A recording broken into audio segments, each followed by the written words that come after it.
plus universities alliances funded. Okay, that means that behind this we have about 650 higher education institutions. Okay, and all of them we are going towards this European campus.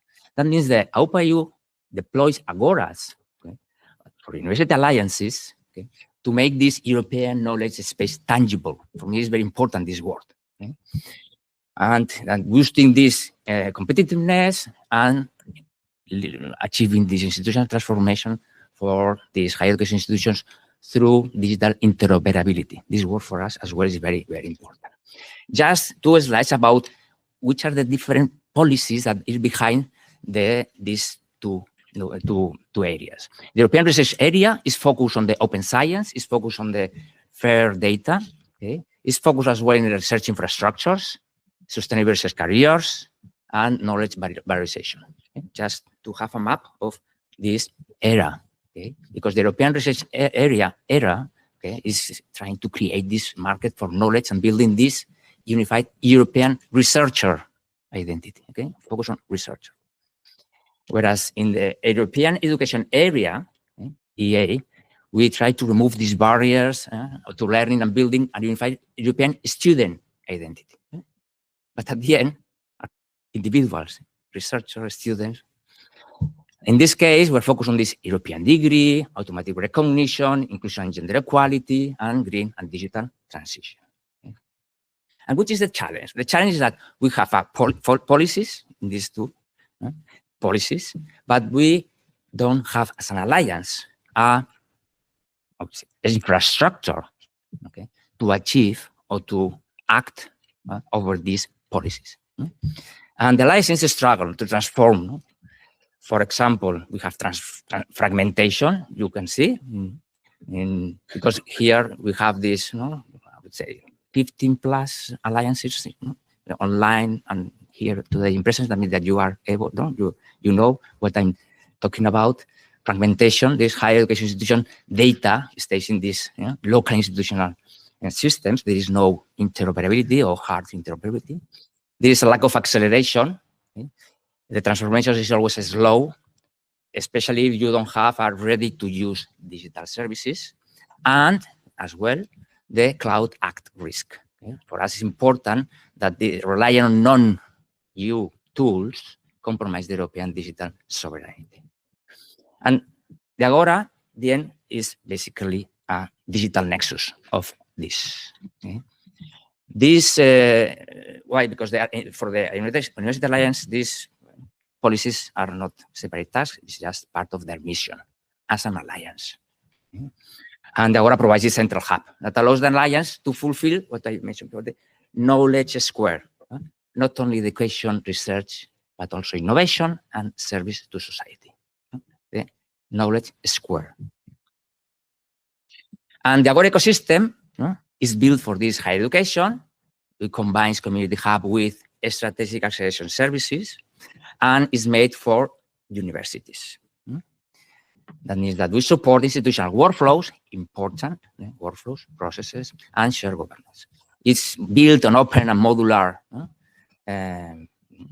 pieces, integrated tools that we are using, following this digital sovereignty that I mentioned before.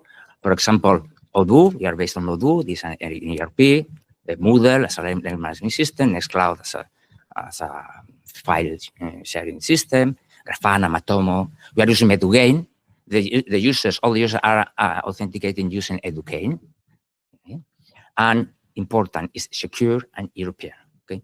All these Agoras, these instances of Agoras, all the alliances have that are participating with us that have an Agora for them, and these Agoras are hosted in this case in UPCnet. UPCnet is the IT company of UPC. It's stored not in this campus, in the campus in Barcelona. Okay? That means that we can touch these servers. Okay? And it's 100% GDPR compliant and Cloud Act proof. Okay? What have achieved so far? So far, we have achieved to deploy 15 plus Agoras. Okay? Always think about which is the impact. 15 plus Agoras means about, I would say, 150 or within 100, 150 higher education institutions behind. We have worked on this technical infrastructure. We have conceptualized a Metagora. This is a federation of Agoras.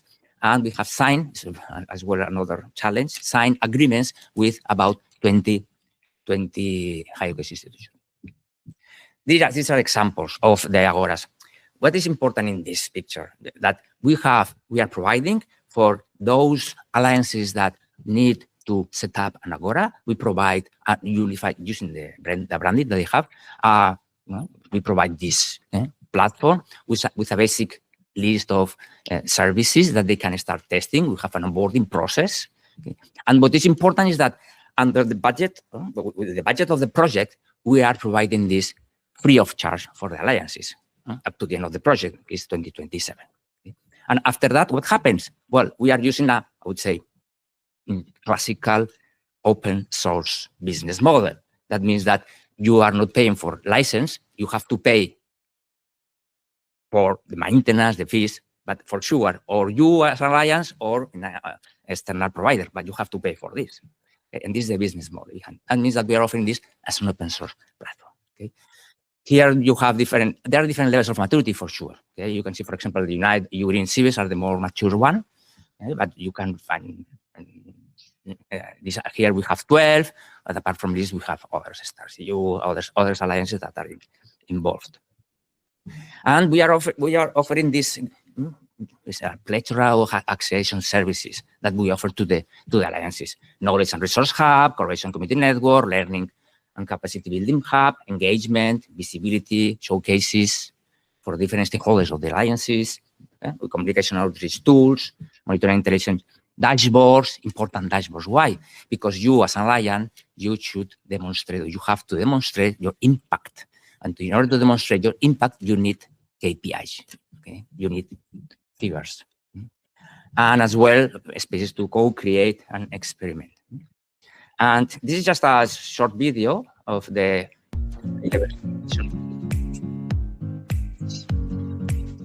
Welcome to Agora, the platform where transformation happens. Agora is a digital platform designed to support universities' digital transformation through acceleration services. Agora becomes a central hub for networks of higher education institutions, facilitating access to shared resources, enhancing collaboration, and streamlining innovation processes. Every university has unique priorities and challenges. Agora provides flexible services that can be adapted to each institution's specific needs. From catalogs of research infrastructures and of courses to stakeholder management tools, Agora ensures that each institution gets the support they need to accelerate their digital transition. Agora helps university alliances overcome fragmented infrastructures and unlock real digital synergy, achieving cross-institutional collaboration. It facilitates both institutional transformation and open science. The platform enhances access for under-resourced institutions, making sure everyone has an equal chance to get involved in research and innovation. Agora is more than a platform, it's a community. Universities can foster collaboration among researchers, facilitate stakeholder engagement, improve research infrastructure sharing, and much more. Members of the Alliance use Agora services to facilitate their interactions. For example, on the Research and Innovation Proposal Service, researchers can join new research groups and share their project ideas, whereas the Research Infrastructures Catalog gives users access to highly specified labs, knowledge facilities, and computing centers. And if you need support, visit the Agora support website or reach out anytime at agora@widening.eu. Our team is just a click away. We are helping universities grow, connect, and succeed together. Step into Agora. By the way, I didn't mention that the aUPaEU project is made by, the consortium of the aUPaEU project is made by 5 partners, 3 of them from Unite and 2 of them from Epicure Alliance. And let me see if I can. Okay. And I explain just an example of implementation Unite. Unite is, because I was involved in the digital infrastructure of Unite from almost the beginning of the Alliance. That means that we started with the Unite Alliance, but as I mentioned before, we are now spreading this to other alliances. And Unite is a first round European Alliance. Okay? It's powering innovation and shared values. It's driving the green and digital transition. Okay? This is the mission 2030. strategic long-term collaboration, strong exclusive community, innovative teaching and learning opportunities, and trans-European campus. Okay? For example, it's important, this trans-European campus. We are offering, as a UNI, open activities and offers for students, for teachers, for researchers, for administrative staff, okay, for all of them. Remember, it's very, very important. And for example, I will jump for different examples. Okay, I will try not to be overwhelming. But for example, we have we are participating in as an early adopters in the higher education interoperability framework. We have the student catalog. Here you see these two icons. We will public the link to the presentation. You see those two links. The first link is the public link, and the second is the back office link, because people, the managers of the service, are accessing to the back office. You are able to see the public, and you are not able to see unless you are participating in your Agoras, the back office. And for example, here, if I click here, you can see this is the website of Unite, and here we can see the catalogs of the different courses. You can filter, you can find, okay? You can see. This is an example that now is a very important initiative in Europe. This is the use case of early adopters interoperability framework, and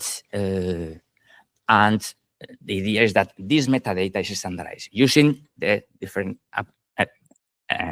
standards that is currently used in Europe, Open Education, API or AML.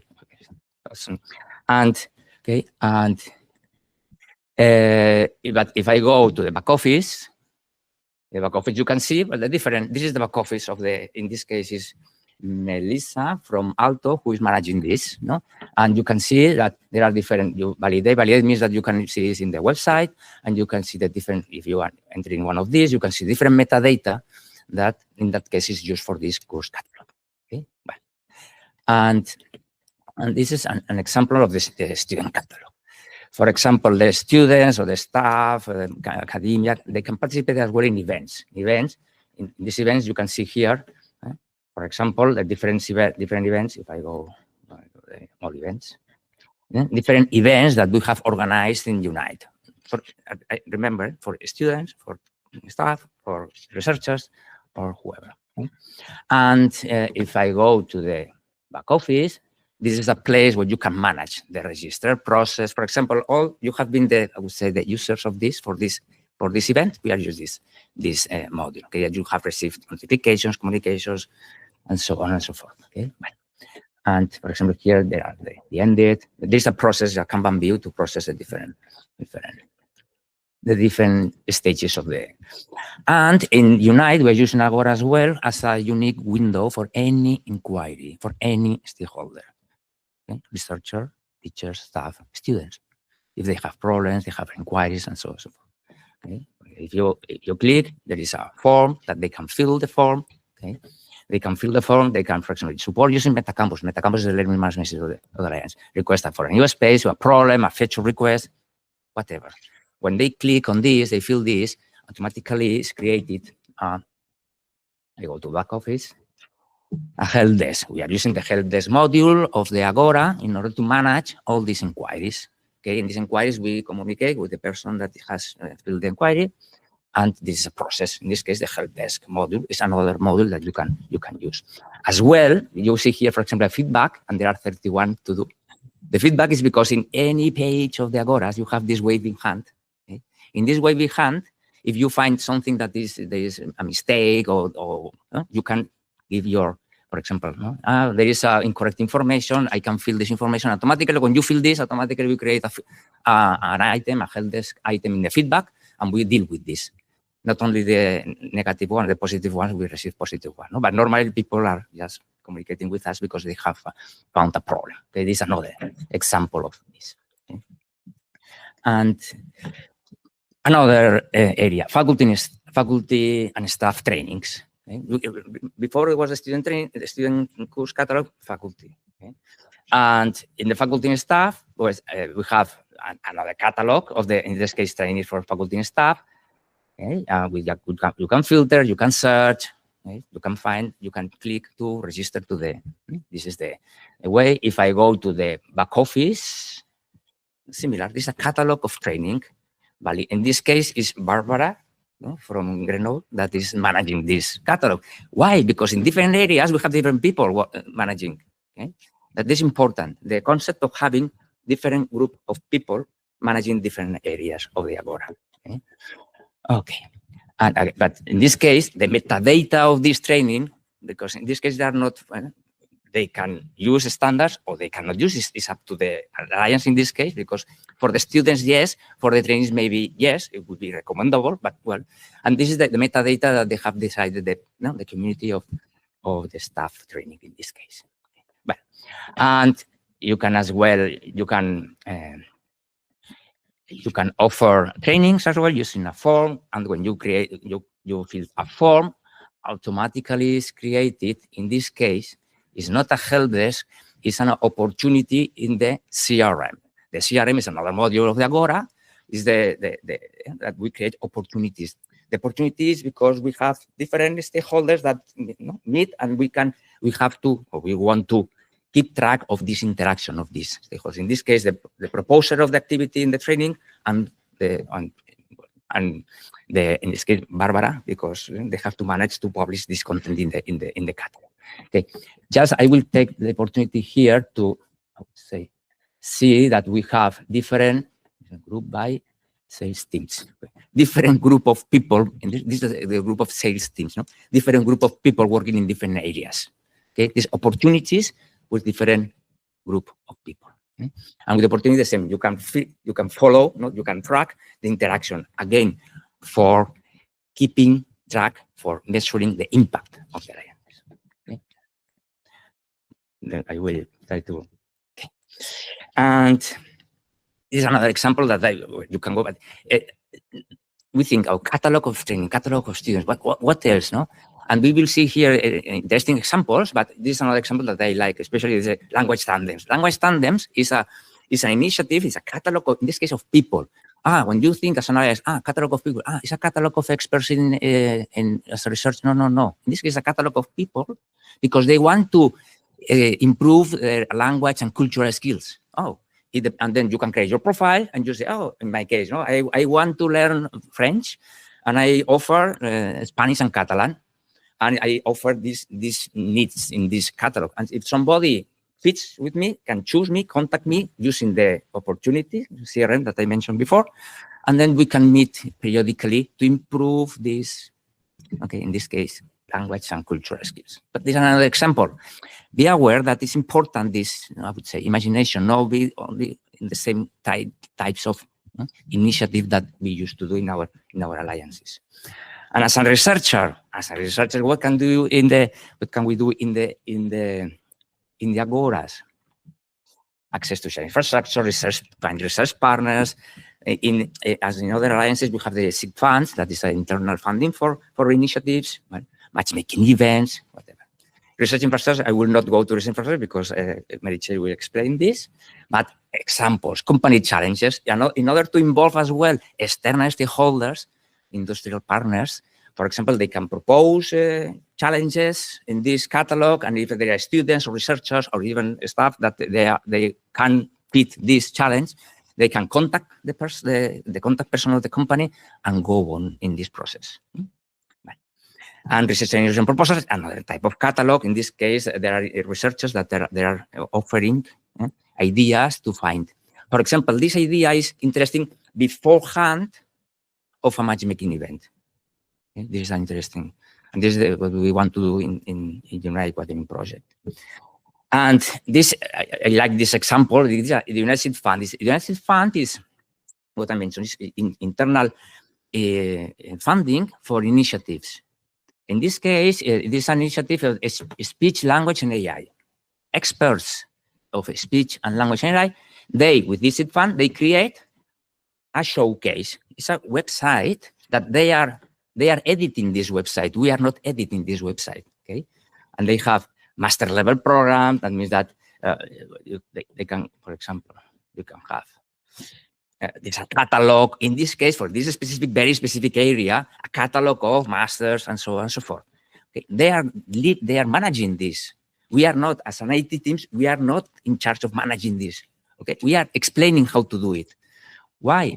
Because, for example, okay, what they do in this case, if I click to editor, they can do this. They can click to editor. They can edit this page, and it's as simple as going to here and, for example, they can create websites. Okay? We explain how to do it, and they do it. Otherwise, it's impossible to be scalable in this idea. Okay? I will discard it because if I edit, I will change there. Okay? But just another example of what I was mentioning before. And for example, students, we have the SURE is the organization of the students in Unite, and they have their own showcase, and they are editing this showcase. That means that if I go to this is the website that they are managing. We are not managing. We, as an IT team, we are not managing this. We are explaining how to do it. If there is a problem, for sure, no, because they have this, no, help desk module and so on and so forth. But they are doing this. Okay. It's important this, because we have a lot of people, very experts in areas, and they are working together to showcase the results. Okay. And let me see, 6 minutes. Here we have examples of showcases that other areas in the alliance, they have working joint programs handbook. You can click on this and go to the joint programs. Just the last one, I click here. This is how to create joint programs, chapters. This has been created by them. We only explain how to do it.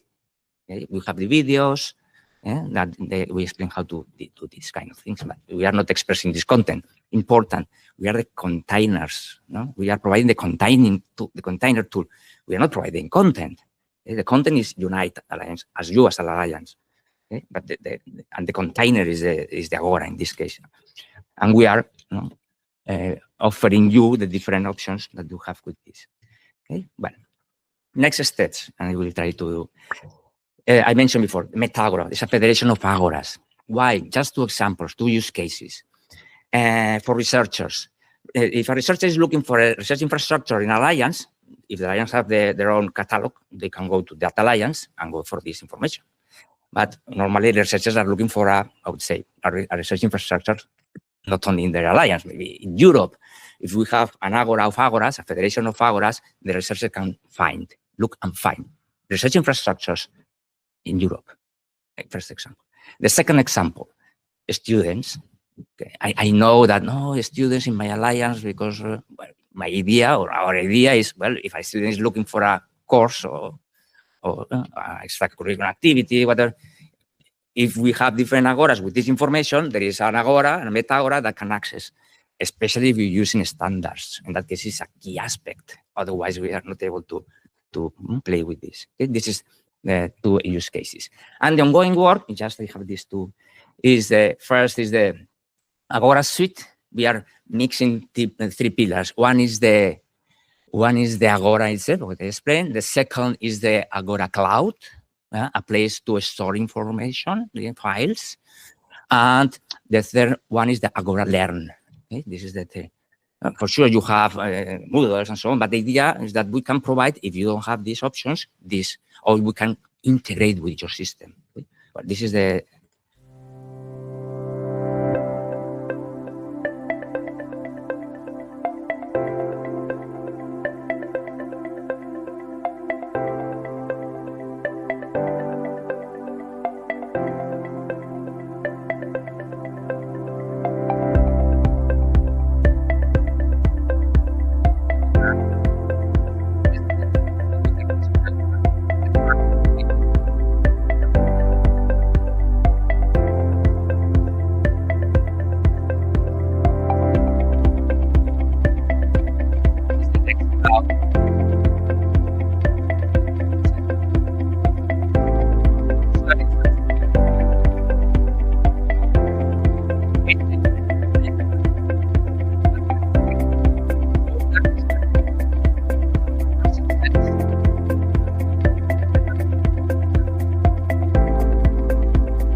And the second, the AI.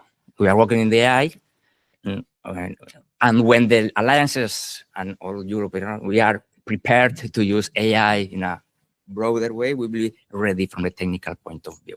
This is the idea. We are using AI in our Agora as a project because we have training contents. We can play with this, but we are not using the AI in any Agora so far. Okay, this is an example. Just to imagine. Welcome to aIDA, the new AI assistant integration for the Agora platform. Since the Agora acts as a central hub for University Alliance members, we are streamlining how users access these resources, making the interaction instant and conversational.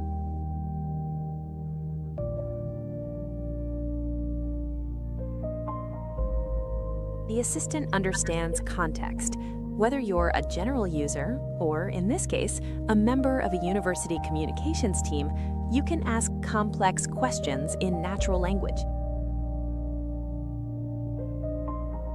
Here, we are asking specifically how to publish an event.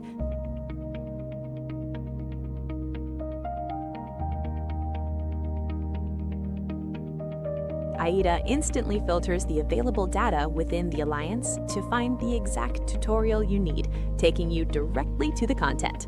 Efficient, secure, and user-centric.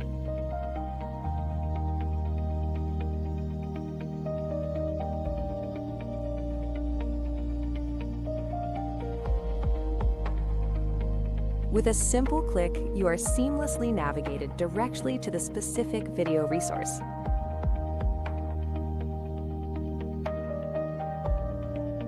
Please keep in mind that this integration is currently under development as we continue to refine the experience.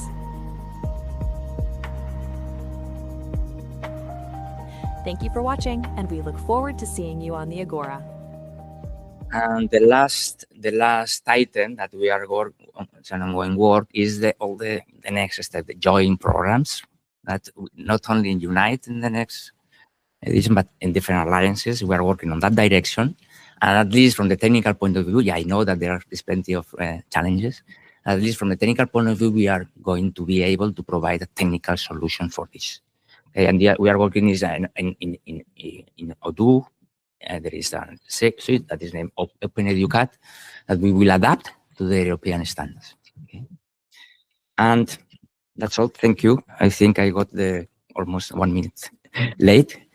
And I don't know, maybe we can wait up to the end of the different presentations, and then we can open to questions. And in the next, then I will introduce the next. Yes, and thank you. And well, the next presentation is from Uninovis. It's one of the recently funded, maybe, but one of the newest alliances, and we have been collaborating a lot with them. And Amparo Zamora will explain their experience with this. And this is for you, and I will open this. Yes, no, yeah, yes. Oh, yes, this is on. Yes, and now this one. Oh, yes, sorry. Thank you. So I'm going to talk about the research portfolio, which we co-created with aUPaEU. And just first of all, a big shout out to Ignacio and Paqui, who work with me at UMA and have been driving this collaboration with aUPaEU. So first of all, I'm going to talk about what Uninovis is.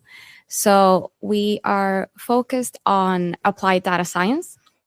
Some of our goals would be promoting European values, addressing societal changes, transforming higher education, boosting entrepreneurship, and establishing a trans-European network, all to do with applied data science. And as Jesus said, we are a very young alliance. It starts in January of 2025. And by the end of 2025, we have to have a digital platform with some services already in it. So it's quite fast that we have to get there.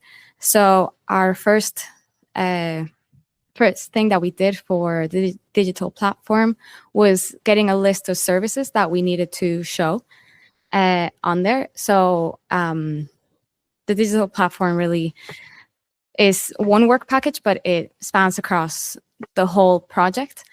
So it has a lot of services that we need. And because we're quite new, we wanted to know what other alliances were doing, the challenges that they faced, and all of that. So we did a digital platform survey to see how everyone was doing these things and what we could learn from them. So some of you might have already filled that out. So we got answers from 30 alliances, which most of them being first and second generation, which gave us a lot of information about what to do and like what we could learn from.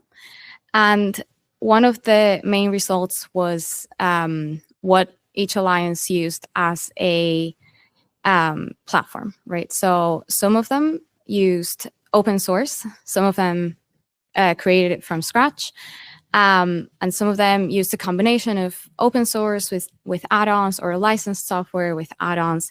And this is sort of what that combination was. So our main takeaway from that was there were really two options that we could have. So something like a general purpose system like Drupal or EduXS or Odoo, and building it from scratch, which is very hard to obviously design. You have to make it align with European Alliance goals because they're not made for that. So you have to adapt it.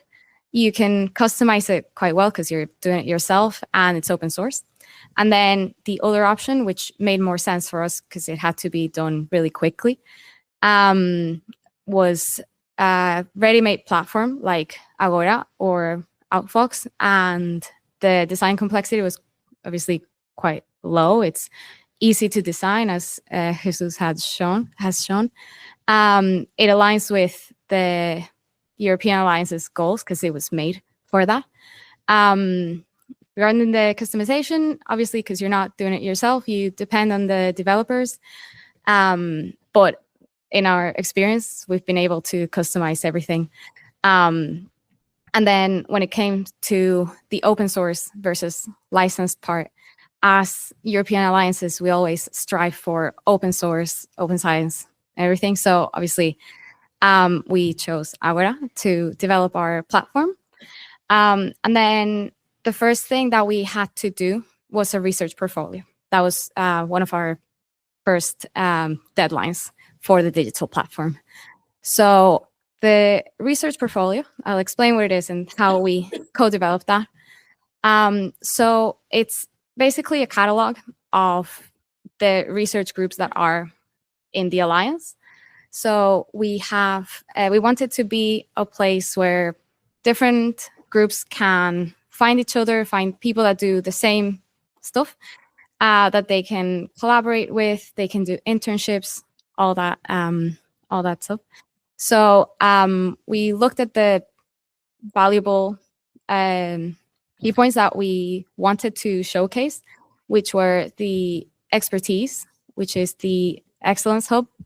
So that's a collaborative environment where you have private enterprise, public enterprise, citizens, and professionals working in the same area. So for the University of Malaga, that's health and well-being, but then for other universities in the Alliance, that might be robotics or sustainability. So each research group would be in one of these areas of expertise. And then we also wanted to showcase the research lines that the groups wanted to collaborate in, and the keywords, main researcher, and all of that. So the way that we did it before having Agora was an Excel file, which, as you know, it's quite hard to manage because first of all, it's not a database. And second of all, you ask people to fill in things in an Excel file in a certain way, and it never works. So we had to develop a Python code to sort through that and make sure that everything was written in the correct way. So with Agora, it was quite easy because we already had the Excel file, and it was something like 150 research groups. So it didn't make sense to input that manually. So we just used the Excel file after the Python code. And we input that into the research portfolio back office, which later on, hopefully, we'll just have the research groups write it into the research portfolio web, and then we can validate it in the back office instead of doing all of that. But this is what the research portfolio looks like. It has the presentation card with the name, a picture, and some research lines. And then if you go into each of them, it gives you the Excellence Hub, which is the expertise again, the website that you can click on, the contact email that you can click on and contact that person directly.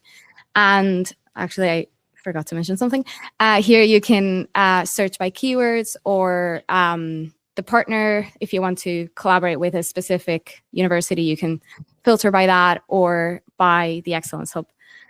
So if you want to work on health and well-being, you can filter by that, or robotics or whatever. So our user experience, as you might know, there's always a learning curve. At first, the designing with the blocks was a bit harder for us than doing HTML. So we just ended up writing the code itself because with the events page, we kind of messed that up a little bit, but they were able to fix it quite quickly. So that was great. Then for the back office, again, same, a little bit of a learning curve, but we were able to do our first international conference this week, and we managed all of that through the CRM with the posters and the abstracts going in through there. So again, easy enough to use once you, play with it a little bit. And then for the research portfolio, it's been quite easy to use, just making sure that everything was correct on the Excel file to upload that. So our conclusions were collaboration with aUPaEU has been quite nice, quite easy. We were able to develop our digital platform from, I think we started around June. And by the end of last year, we had our digital platform ready to use. We had our research portfolio. We have obviously like the website for the conference, part of a course catalog and internship website, a learning support. So we've been able to do a lot quite quickly. And we've had really good communication with the team. So that's been great. Our next steps would be to finish that course catalog, because obviously each alliance wants to showcase different things. So we kind of have to tweak it a little bit to what Uninovis wants to show. And the internship web, we want to tweak it a little bit as well. The only thing that I wrote was, obviously we have a high dependence on the developers, which is kind of expected, because we did not want to build it from scratch, because we don't want to reinvent the wheel. But the communication has been quite good, so we're happy about that as well. And just how it can help other alliances. It's a really easy to use platform to develop your digital platform. So, and the communication has been really good. So highly recommend. And obviously open source, which is, I think, what all of us strive for in European collaboration. So yeah, that's me. Thank you.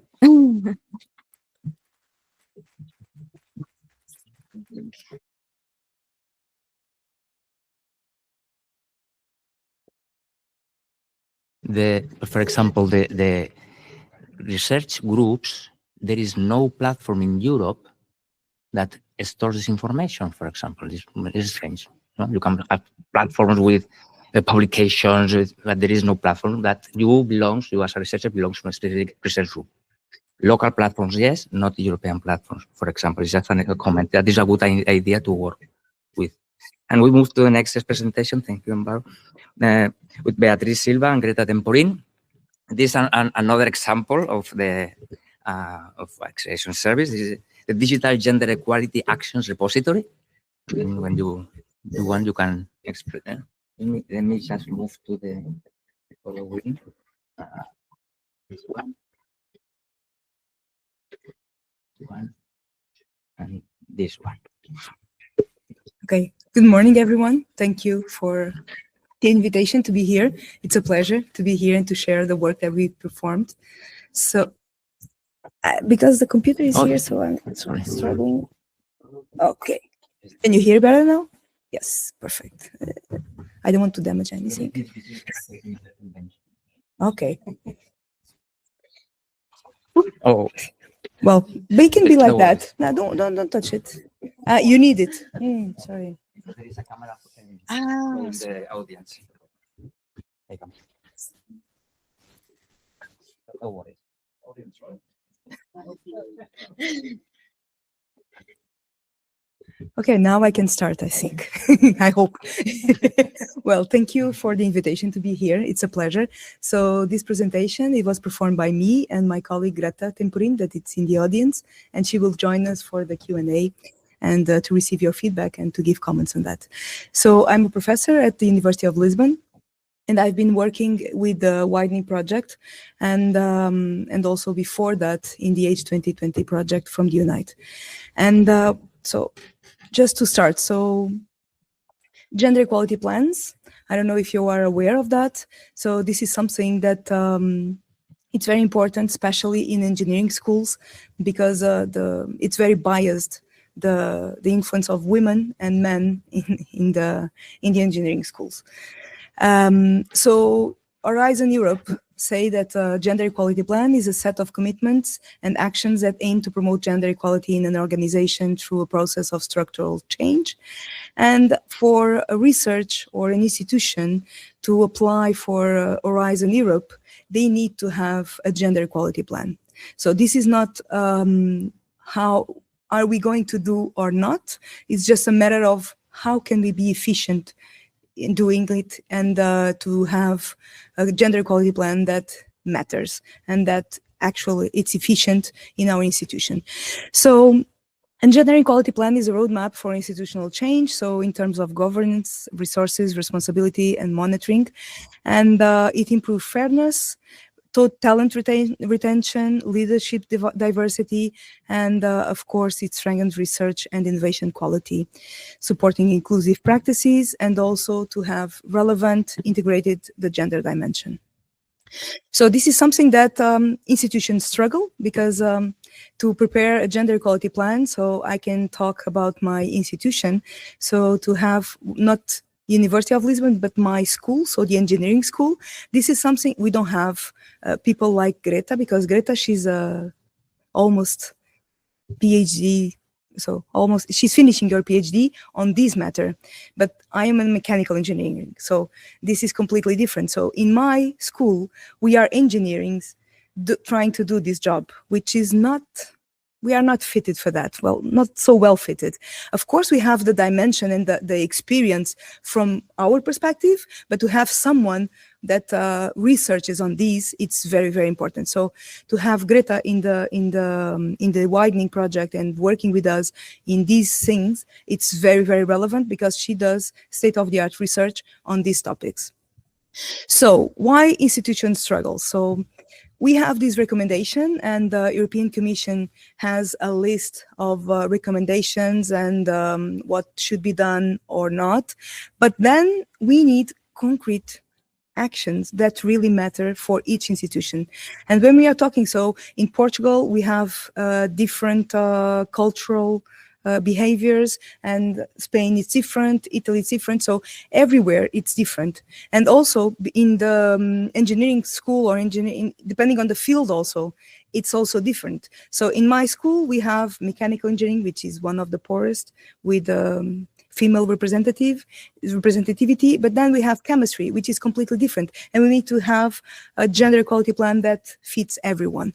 So sometimes the key areas that are sometimes hidden in such governance, data monitoring, career progression, also, and then we have activities that are more focused on students, others more focused on researchers, other more on global, and all these actions are spread along different people and different stakeholders. So it's very important to unite that and have something very integrated. So, and sometimes, well, there's also these, this I don't have, well, I don't point. So, sorry. So we have also constraints in time and resources, because as I was saying, people that are working on these, it's an extra job. Well, for me, when I was doing that in my institute, it was an extra job besides all the research and teaching that I had also to do. And it's my main thing that I should focus on.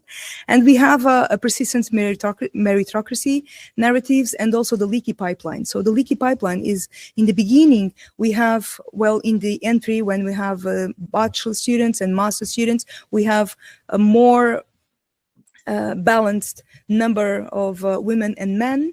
And then when the career progresses, there's a leaky pipeline, because we are losing women all over the time.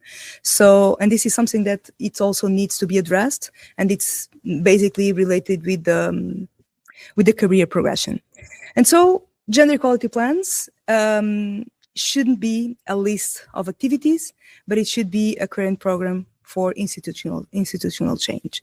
So one of the things that we were faced and we wanted to give answer is, how can we turn guidance into action? So we have guidance for European Commission, and we need to put that into action. And so in the Unite Age 2020 project, we started, me and Britta and all the team that we had. So we identified our existing gender equality plans. So we discussed the type of activities that we had, and then it was created a framework where we could organize and compare the different type of actions. So we did this categorization in several types of actions with different objectives, because most of the time people just do an action and they don't reflect what the impact could be with that action. So, and we identified the strengths, the gaps, and the different levels of progress also between institutions. So among us, some were more developed in some type of actions, others in the others. So we wanted to have identify and have a shared framework so we could work on the same basis. So this work highlighted that we had a lot of work to do. And we also included a full cycle. Some institutions were already in the beginning, others had already a full cycle of planning, monitoring, and improvement. So this is something that we thought that it could be helpful for everyone.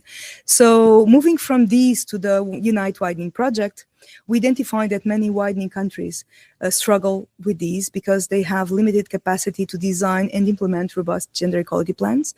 And so there's also a lack of specialized expertise and in the university structures. And also cultural norms can hinder some transformative and long-term approaches. So we imported our framework, and then we wanted to move forward in the widening project. So this collaboration with the Agora was very, very important, because besides having just a report or a document written with some guidelines, we can have something that it's alive and we can input and use it. I'm going to show afterwards.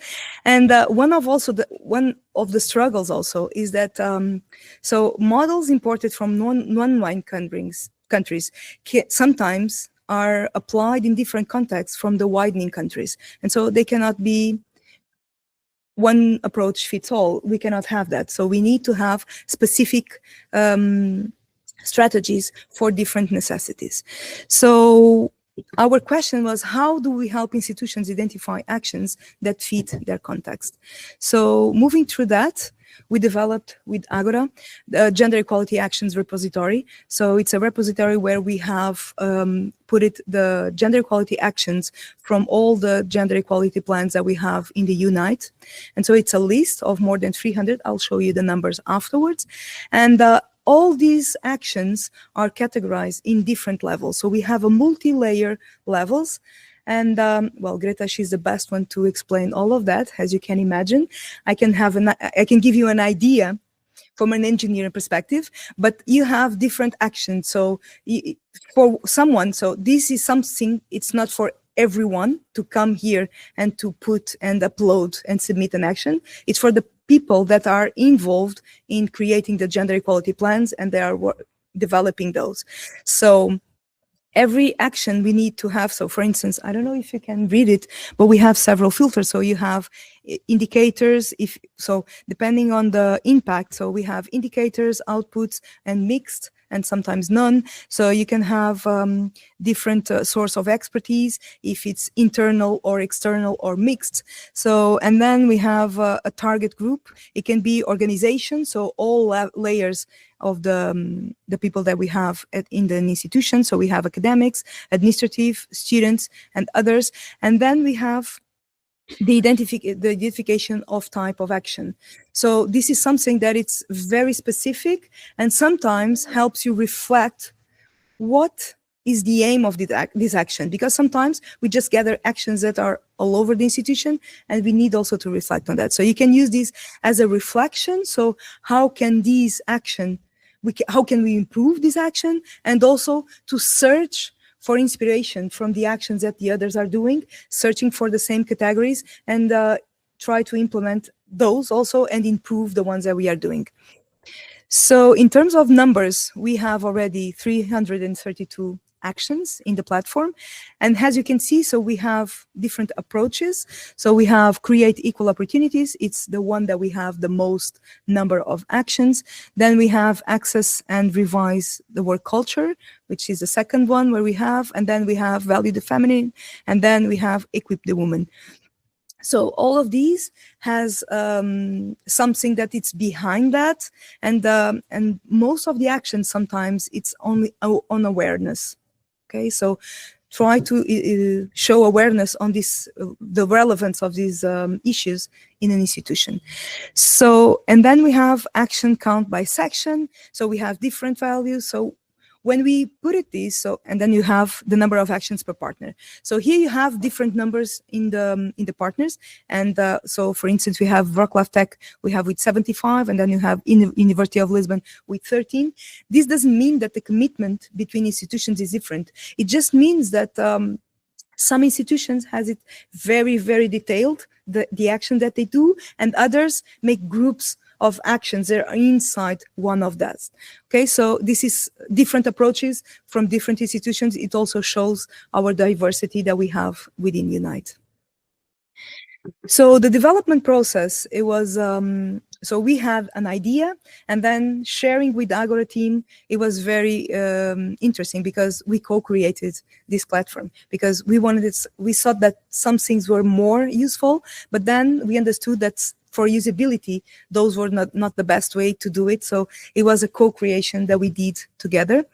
And we had regular online meetings. And the cooperation also between multidisciplinary and multi-role teams was also very interesting, because we were already a multidisciplinary team, and then with Agora, another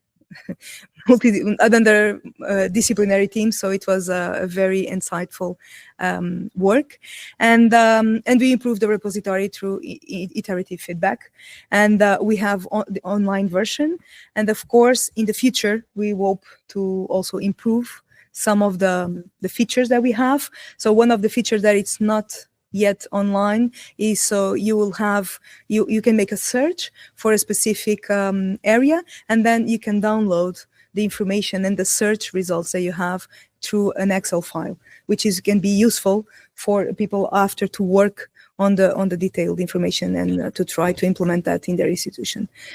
So future directions, we are going to start the dissemination activities from within Unite. We are thinking about that, and also new features. And benefits and value from using these and the creation of these repositories. So it gives a comprehensive overview of gender equality plan actions and their institutional reach, because different approaches can help you understand how this can be done. And it organizes the actions in categories and multi-level views, and identify gaps and priorities. So sometimes if we want to tackle a specific thing and we don't have inspiration for that, we can go on the repository and search for a specific category, and then find some inspiration and try also to implement. And in each action, we will have a person in contact. So if you want to go deeper into it, you can contact that person. So it will help institutions reflect on their mix of actions, and also create a strategy, a global strategy to create a coherent roadmap. It provides concrete examples and good practices that institutions are already use and can reuse and adapt, considering their context. And besides that, it creates a shared terminology, which is very, very important, because in the beginning, when we were starting this, it was completely different, the terminology that we used among different institutions. So this creates also a global framework for European Commission, and aligned with the recommendations for European Commission, and also enables monitoring and visualization. And this is a living resource in continuous improvement, as I told you. So we will have these, and with broader coverage across different contexts and increasing relevance over time. So this is a co-created repository, helping everyone to move faster, the ones that are already doing very well and the ones that wish to do that. Thank you very much. Thank you, Beatriz. This is a nice example, because we co-created this, and automatically, once it's co-created with one alliance, not only with other alliance, we offer this to the rest of the alliances. This is the important, this collaboration among the different. This is the first thing. The second comment is a tool that can promote the collaboration across alliances. Because for sure, in United is a team of gender equality plans, but in other alliances, for sure, they will have similar teams that Agora can promote, leverage this thing. And the last one, imagine AI using these kind of tools. That means that we have tools, and with these recommendations, so on and so forth, it could be very, very useful. Okay? Thank you very much, Beatriz. We move quickly to the Meritxell, to the next speech. Meritxell Vinyas from UPC. You can introduce yourself. Thank you.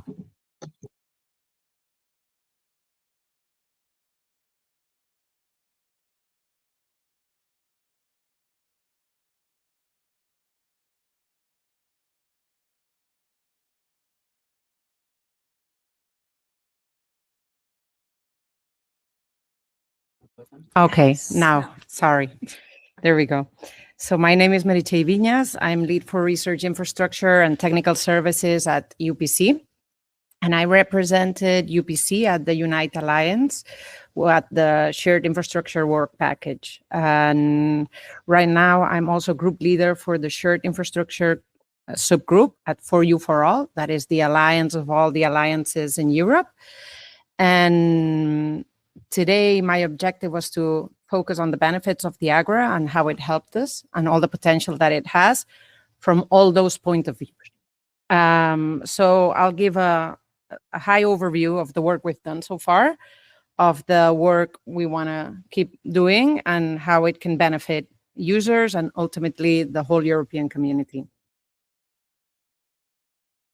So one of the biggest data that we've seen is more than 50% of research infrastructure investments in Europe are still decided and managed in isolation.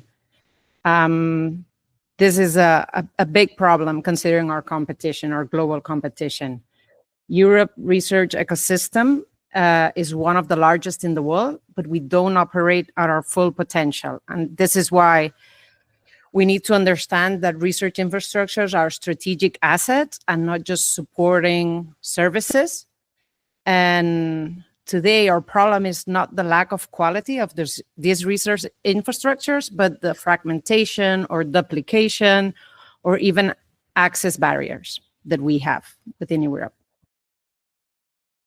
So when we started creating the Agora within the Unite project, we had these problems in mind. We believe we're just a small group, but we have to start little to actually be able to start working together, cooperating, and finding a solution for that. So basically, on the beginning, and what we did is, as a group within the Unite Alliance, we created common principles. This means harmonization of the data. We needed to define how we understood research infrastructures, because we don't all understand research infrastructures at the same level. We also needed to have shared information. What information do we want to share in this files? We needed to agree on a filtering process, organize how we're going to decide how we're going to organize all this infrastructure. How are we going to structure it?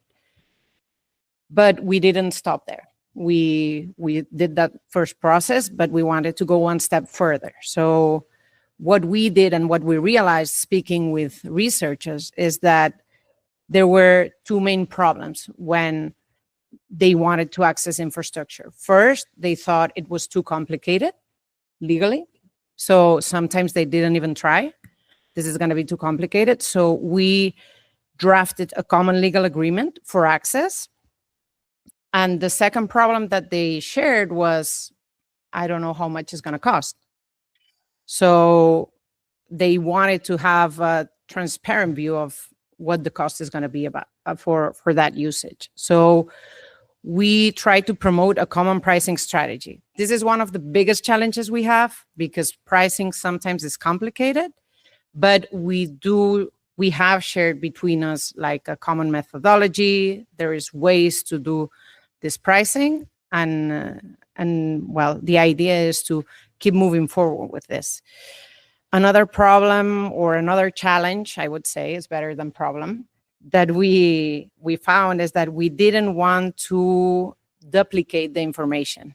We wanted the catalog to be updated all the time, and we didn't want it to become outdated and very fast. So what we did is between UPC in this case, that was one of the partners, and Agora, we synchronized the content through the API. So now all the content that UPC has with the research infrastructures, whenever this content gets updated, it automatically gets updated in the Agora. And I think that this is key, because we do not want, if we want to be in shared infrastructure, in shared networks, we cannot have the time, we do not have the time to share the information in all of them. It has to be synchronized somehow. So this was a very important aspect of it. Future improvements, of course, we always want to keep getting better and trying more and finding new solutions. So one future improvement that we've seen is the cost. Sometimes cost is a barrier, so transnational access could be a solution.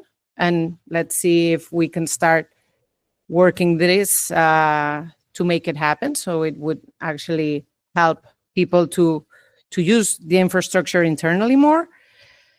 Also, we saw that there wasn't, even though we worked on this common legal agreement, it wasn't seen by the community that we had done that. So right now we're working with a digitalized legal agreement workflow that will actually help them perceive all the work we've done, and they might be able to see better that there is already some things are already like worked on, and it's faster than it used to, or they think. And I also believe that the Meta Agora, or the being part of a bigger catalog, is also very interesting. I think this is the direction that the European community is going, the Commission.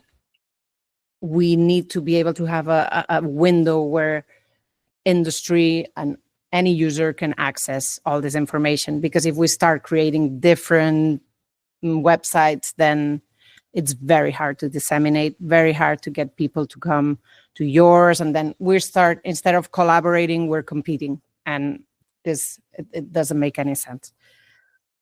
So, and I'm going to focus on scaling the logic of the Agora right now. In the European competitiveness plan, it actually states that research infrastructure is the basis of our competitivity. Not only having good research infrastructures means that we're going to attract better talent and we're going to be able to maintain this talent. So we got to set us up to be in a good position, right? To compete not only within Europe, but outside of it, like with our main competitors. All alliances need digital tools. That's the way we showcase our catalogs. So we already know that this is a reality, and that's how we share the information. Having this catalog be more efficient, having AI tools being interconnected makes it better. So also going one step further with the management tools can simplify the process for many. We're starting this process, but at the same time, the easy part of having someone started might mean that you can then, if you have all these other connections, it's easy to implement for other ones. And I do believe that using the For You For All platform is very useful to align and share the resources between all these alliances. It can become a pilot testing of shared multiple platforms. At this point, it's between alliances, but Europe is doing a big effort with the S-Freeze and ERIC to interconnect the infrastructures, but sometimes it still has a hard time. So maybe this could be a good stepping point or a good start. It can increase the coordination, so we are in a better position to compete globally. We can also share the promotion resources. We haven't really gotten into that as much, but promotion is key. If nobody knows about this platform, if nobody knows about this catalog, nobody's going to use it. So promotion is key. And we're not taking this into account when creating these platforms, but it has to be one of the main aspects that we have to do. And, well, it is also an opportunity for us to attract new financial support through competitive funding or new lines of private funding. So in the end, if we're all interconnected, if we all collaborate, if we all cooperate, we have a better way to interact with the Commission, with the funding lines there, but also with the industry. The industry wants an easy way to reach us out. The industry doesn't want to look for different catalogs, different in reality, they don't care if it's at UPC, Alto, KTH, they don't care. What they want is what they need. And they have a problem, they want to solve it. And at the universities, we do have like very high and competent researchers that are able to do this work. What we need to do is provide this window for them to find us. So thank you very much. I think I got. Thank you, Meritxell, for your speech. You mentioned For You For All. For You For All is a strategic project. It puts in the same place different alliances, and it's a good opportunity to collaborate each other. And it's a really nice initiative that you are involved in this in For You For All. Thank you. Mm-hmm. And we move to the last but not least presentation is from Stefan Weidner. You can introduce yourself. Thank you. Thanks, Jesus and the team of UPC and Polito specifically to inviting me here. It's great timekeeping. I mean, I have 3 minutes more than I thought, and I hope that the IT guy doesn't ruin the agenda now. So if you switch the slides, then to the first slide, yeah. Thank you, Jesus. Yeah, my name is Stefan Weidner. I'm the Work Package 9 infrastructure lead for the EU Green Alliance. And as I just responded to a post that probably Sophia said on LinkedIn a minute ago, that we are here both on stage in the audience. There's Margaret from aTU in the audience, and also in the online audience, there's people of our alliance present and contributing to this conference as well. Yeah, so I was asked by Jesus, I was given 15, now 18 minutes to speak about the almost a two-year journey that our alliance had, so little more than the 1 year that you tried, and it was obstacles too. As you see on the top right already, I also added our logo, which is very similar to the Agora aUPaEU sign. So you'll see whenever they both appear, then it's something that we did together. If it's one of our logos, then it's something that we did together. Okay, there we go. There we go. So EU Green, just a quick one slide on that. So we are one of the younger alliance. We are 3 years old, 3 and a couple of days old. We're led by the University of Extremadura, and we are combining 9 universities that you see on the left in very rural areas. So one of the main criteria, maybe with the example of, or the exception of Wrocław University of Life Science, they're on the big metropolis. The other universities are in more rural areas of our countries. So our focus is on sustainability, green transition, and regional development. So as we are shared in the not high-level metropolis of our countries, we have still trying to prove education, research, education, engagement to our communities. And then similar to the other alliances, we are trying to promote collaboration and mobility of all different status groups of our universities and beyond. Innovation, that's something that I am supposed to speak on a little more today. So what is my goal, or what is Work Package 9 Infrastructure's goal? We do not have a specific work package only on IT, but at least we have a sub work package on it. And my goal that we set out, or my team's goal, is to create a sustainable digital hub for EU Green. So similar to the other terminology we've heard before, is it a nexus or a hub or a space? So we want to build something that is meta, so it's not all the data copied again. In our reason to reach the global UN sustainability goals, we did not want to create a 10th university or 10th data center or to copying data all the time. So we wanted to reuse, to rethink, and to repower the existing components at our universities. The goal was to first create one account. We didn't want people to have multiple accounts and then they need to go through passwords and resets and everything. So the first thing, and you'll see this in a second, is that we wanted to have one account for EU Greeners in our alliance. We wanted to follow EU Green standards. I mean, as much as possible using EU standards or global standards. If we didn't find them, then we wanted to build our own standards, because we need to standardize.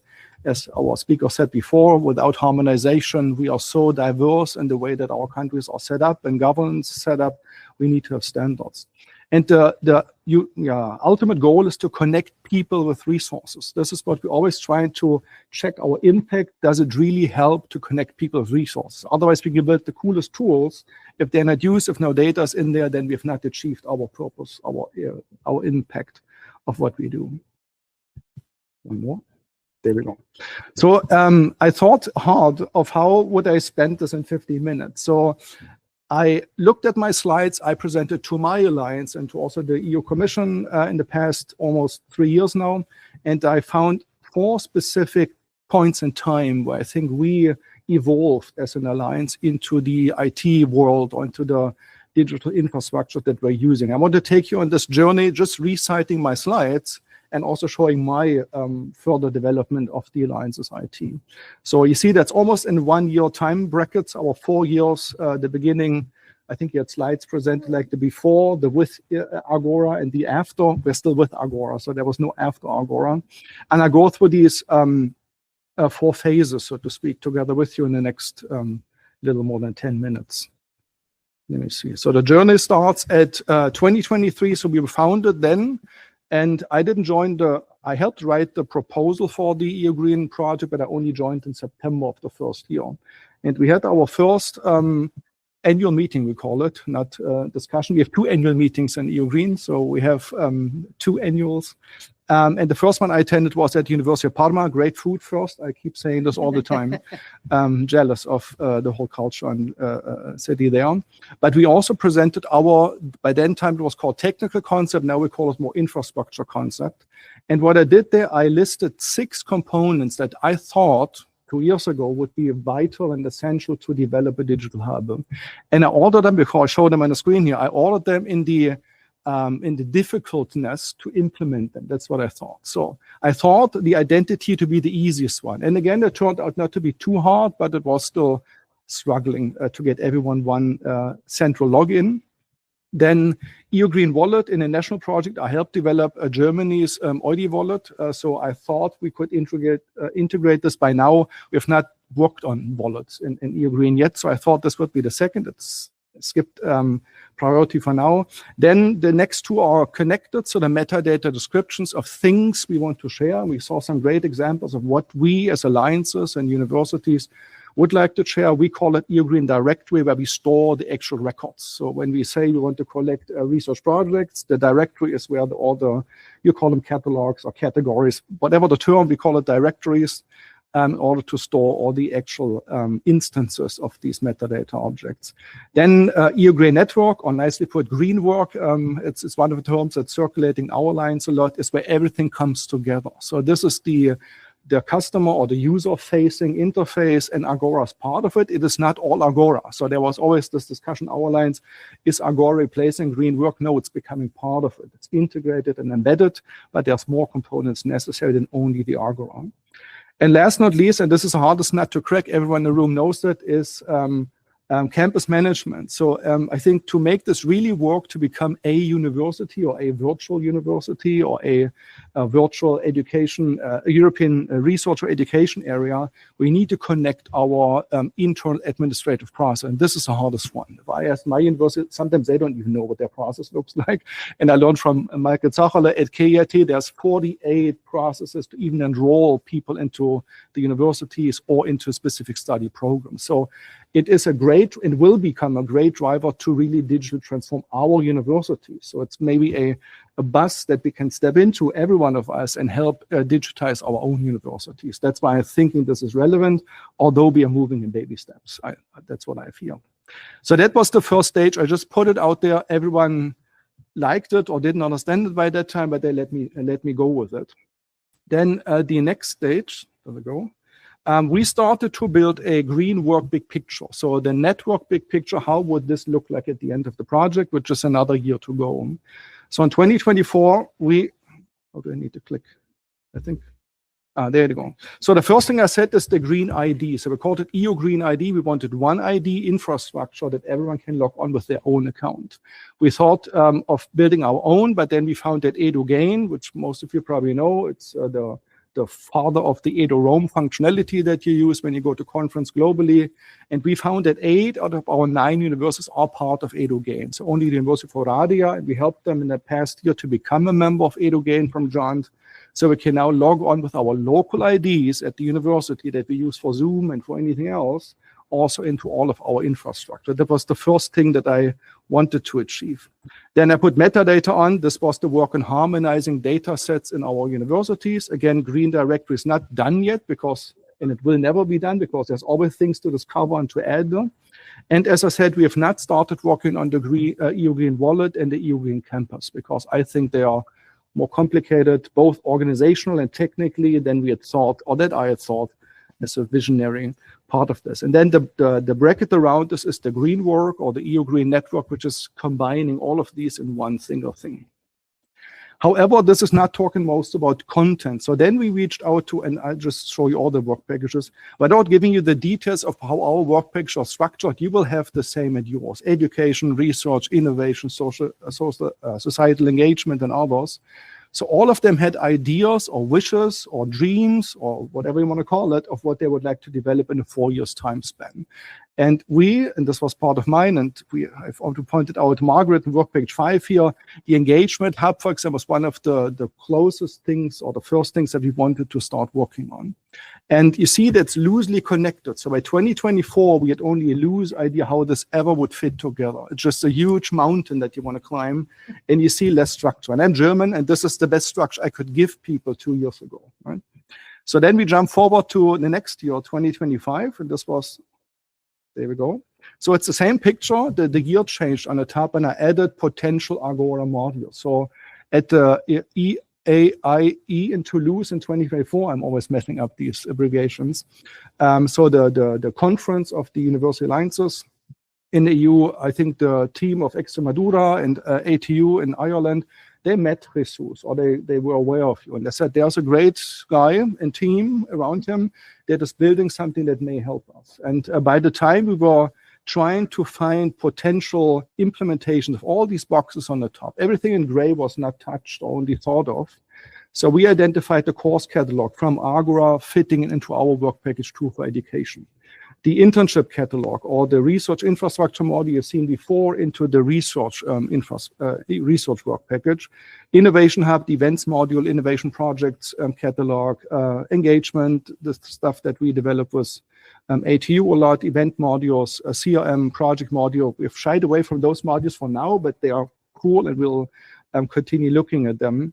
Then the mobility tracker was partially intended to build a new module, and we are talking to Alba and team and everyone here to build a new Agora module, but also using or reusing our mobility tracker that was developed from an outside company. So you see there's also integration happening between what Agora can provide now or will provide and also the other technical components.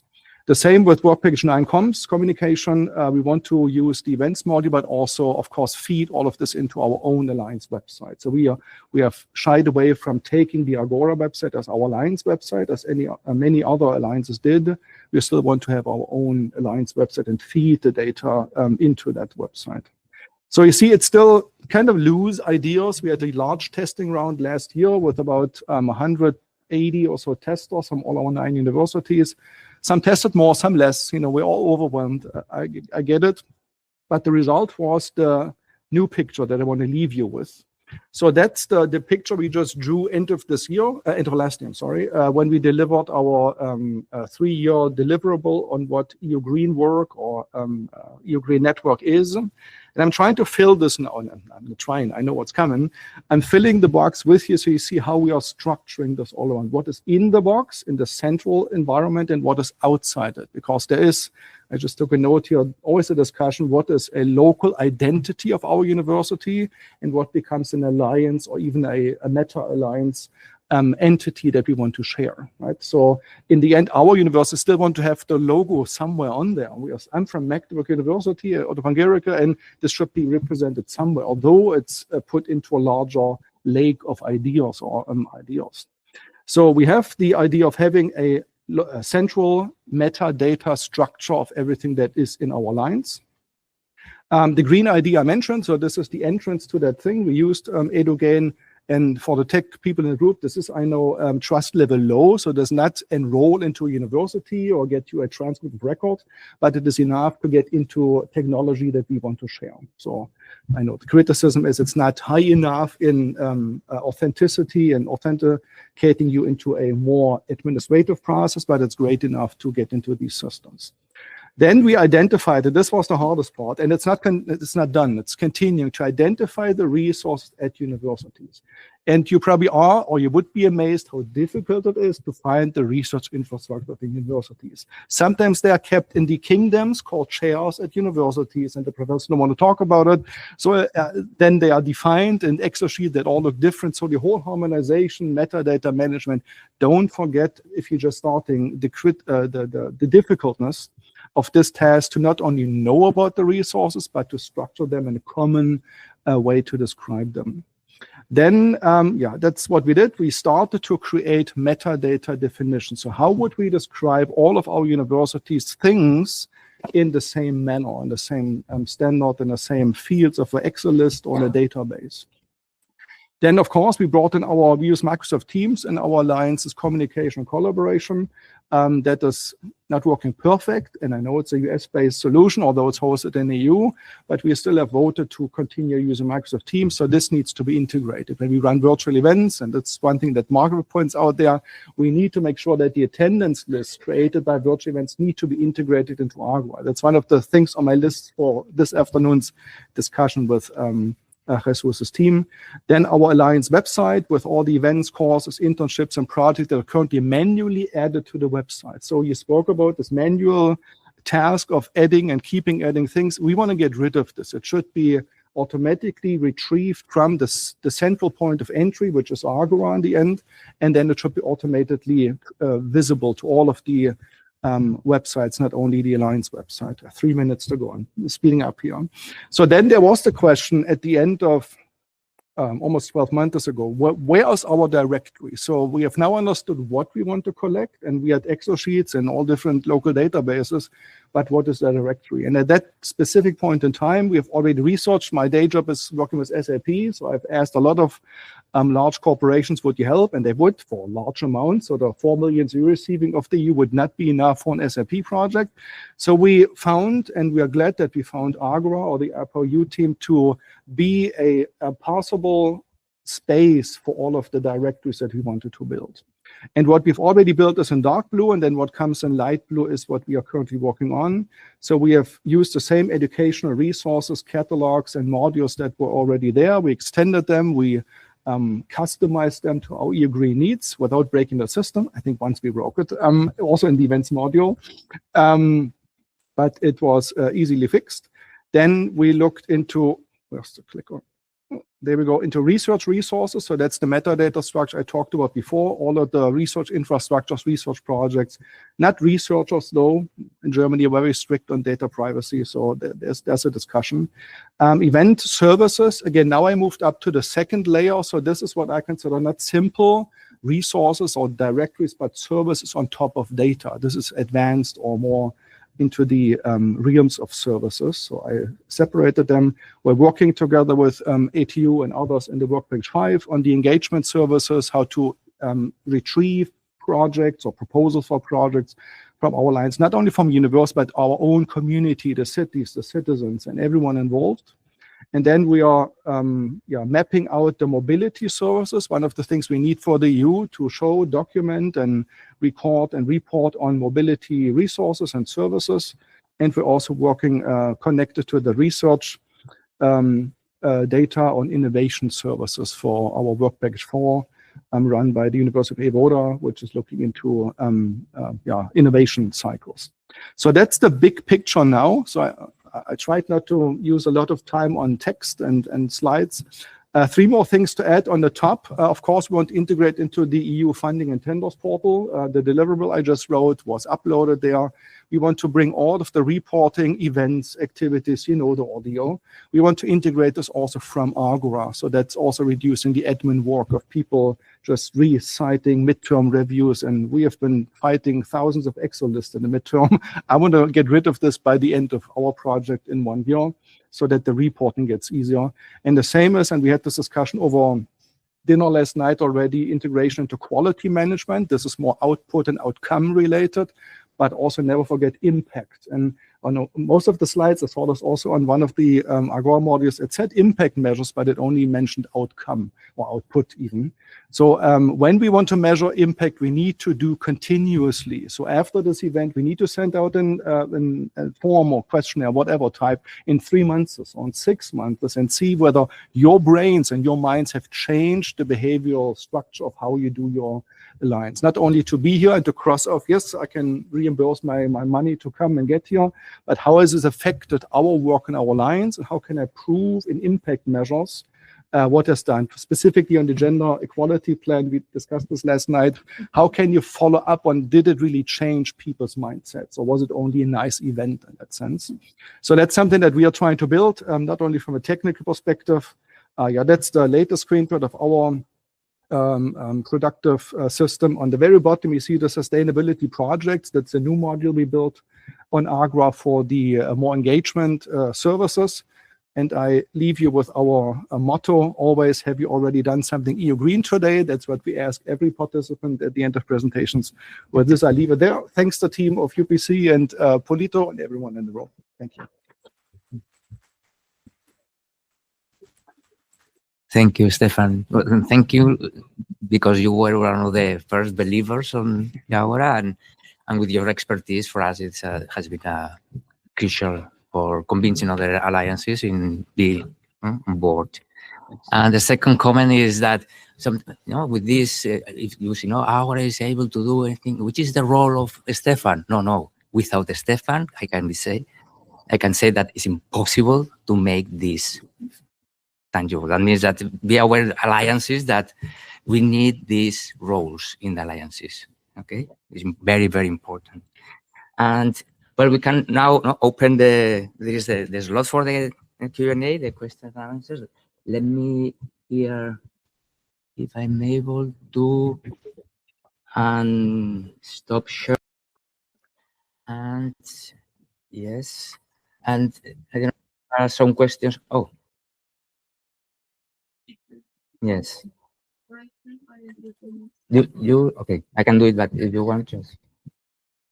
Yes, the people online, the users online, they can raise their hands, and then we may convert them into contributors and they can participate.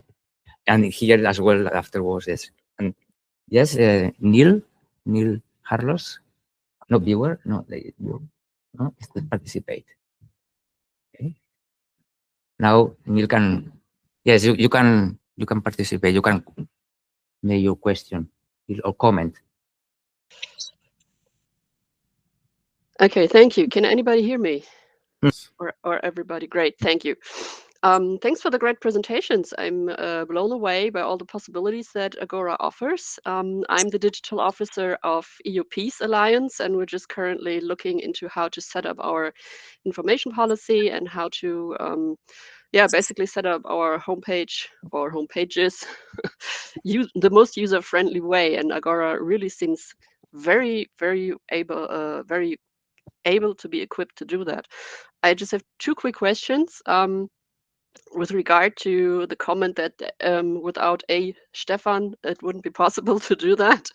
What would be the benefits for my alliance to use Agora? Because EU Green, as I understand it, not only uses Agora because it does not offer everything EU Green needs.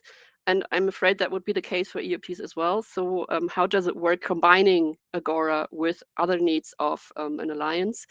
And the other question would be, on the side of the alliance, what would be needed in terms of personnel and resources to use Agora?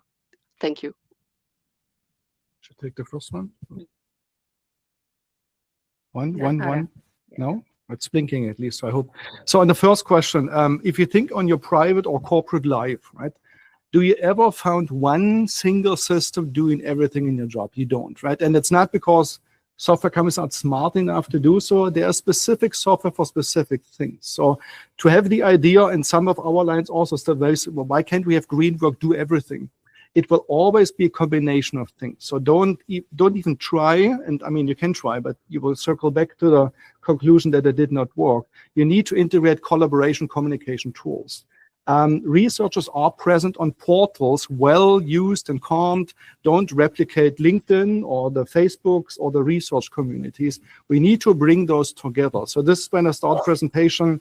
You saw that I think of Greenwork as an integration portal or infrastructure rather than building something from scratch. So the interfaces are relevant, and any IT person in the room or in the audience knows whenever two systems touch, that's where you get problems and issues or challenges, whatever you want to call it.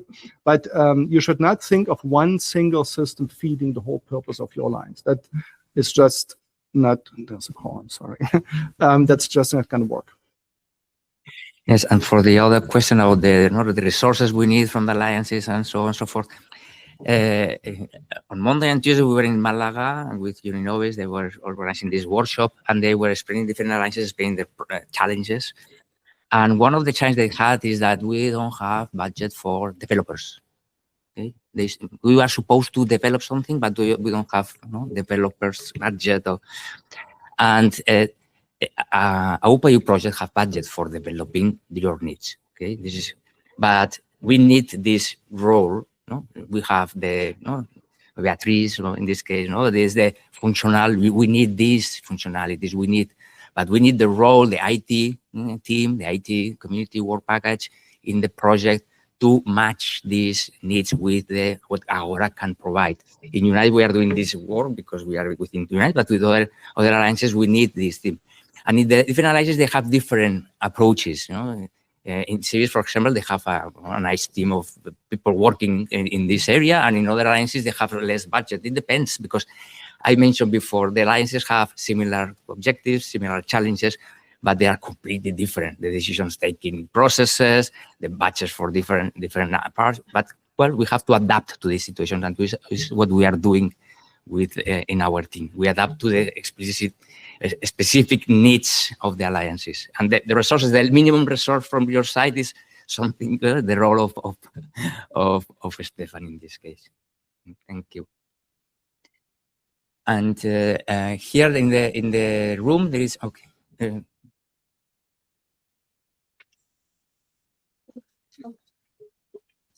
Kai Berkling, EU for Dual. I had essentially the same question. How is the interplay between Agora and backend systems and university processes?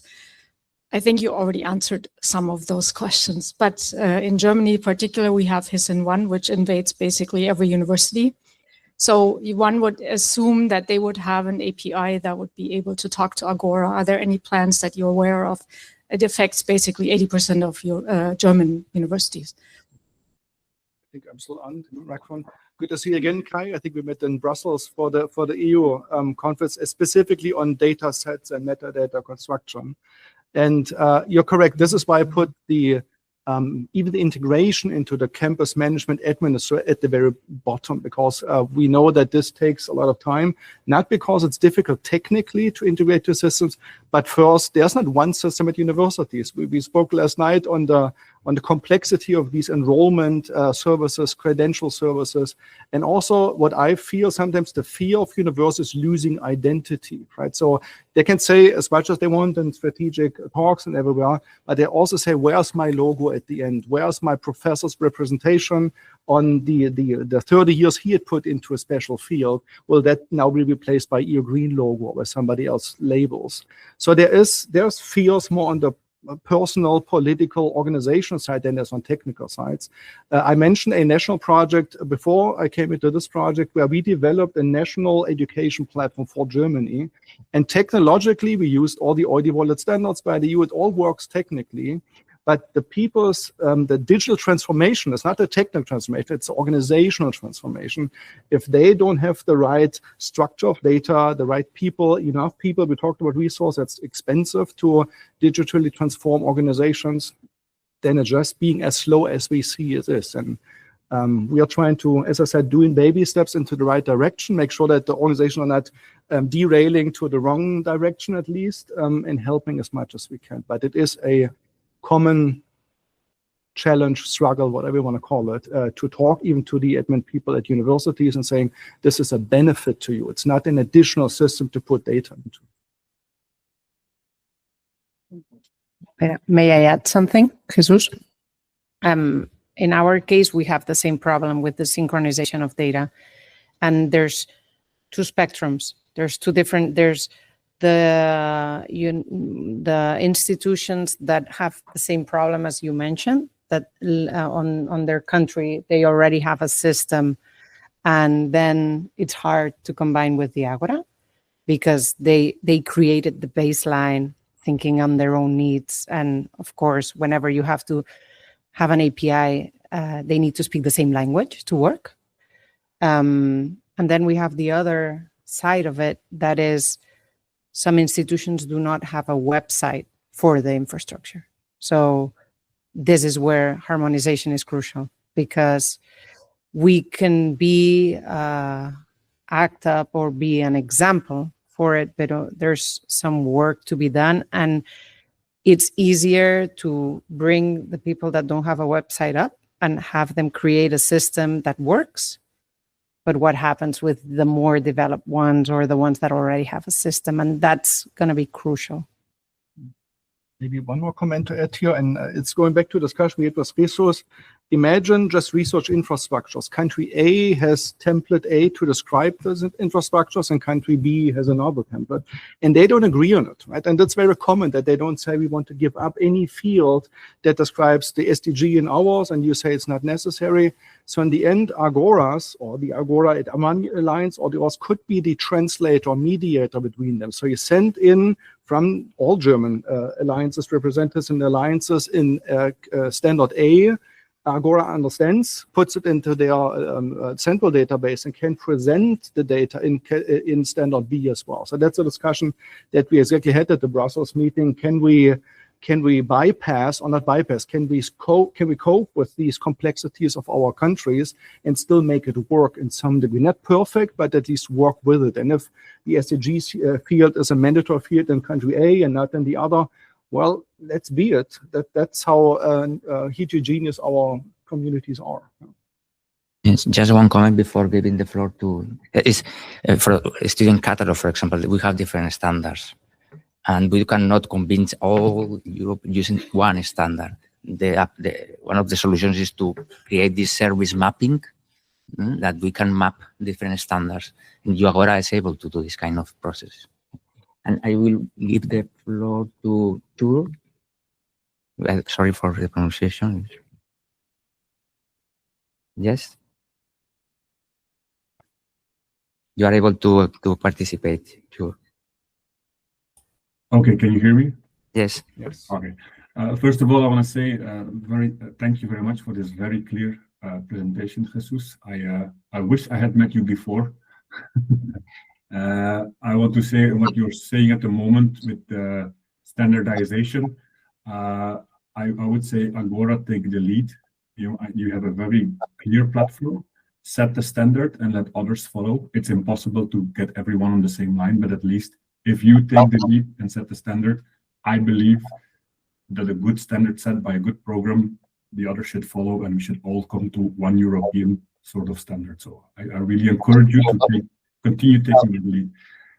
My question was, are there existing APIs at the moment? Like, is it possible already to upload data? I see people nodding, so okay, that's good. Because again, that's something I want to stress, that I've been in many digital projects and in the private sector as well. And when you need manual updates, that's where things go wrong in the future. You know, it's easy to do it once at the beginning, but if there's no automation in updating data, then it doesn't end up very well to the future. But I see you nodding, so I assume that APIs are ready for data input. Thank you, Tur, for your words. Yes, in fact, we have been working with SORF in this initiative of mapping, and for example, Open Education API that they are leading. And for example, Annie, we were from Enlight. I think we solved some issues, but I think now you are able to see your course catalog you provide this, expose this endpoint of Open Education API, and we can create a catalog of courses for this Enlight catalog. And we are starting in this, but we need these examples, no? For example, this endpoint for us is amazing because it's a real endpoint with this standard. And we find different examples. We can work on this as well. Yes. Maybe one observation or tip to everyone who starts metadata management. We started also as testing. So you kind of need to go to the place where research infrastructure or whatever was added and get their standard. That's not evenly explained on the web, publicly available to you. So you need to understand what is the differences in the different organizations.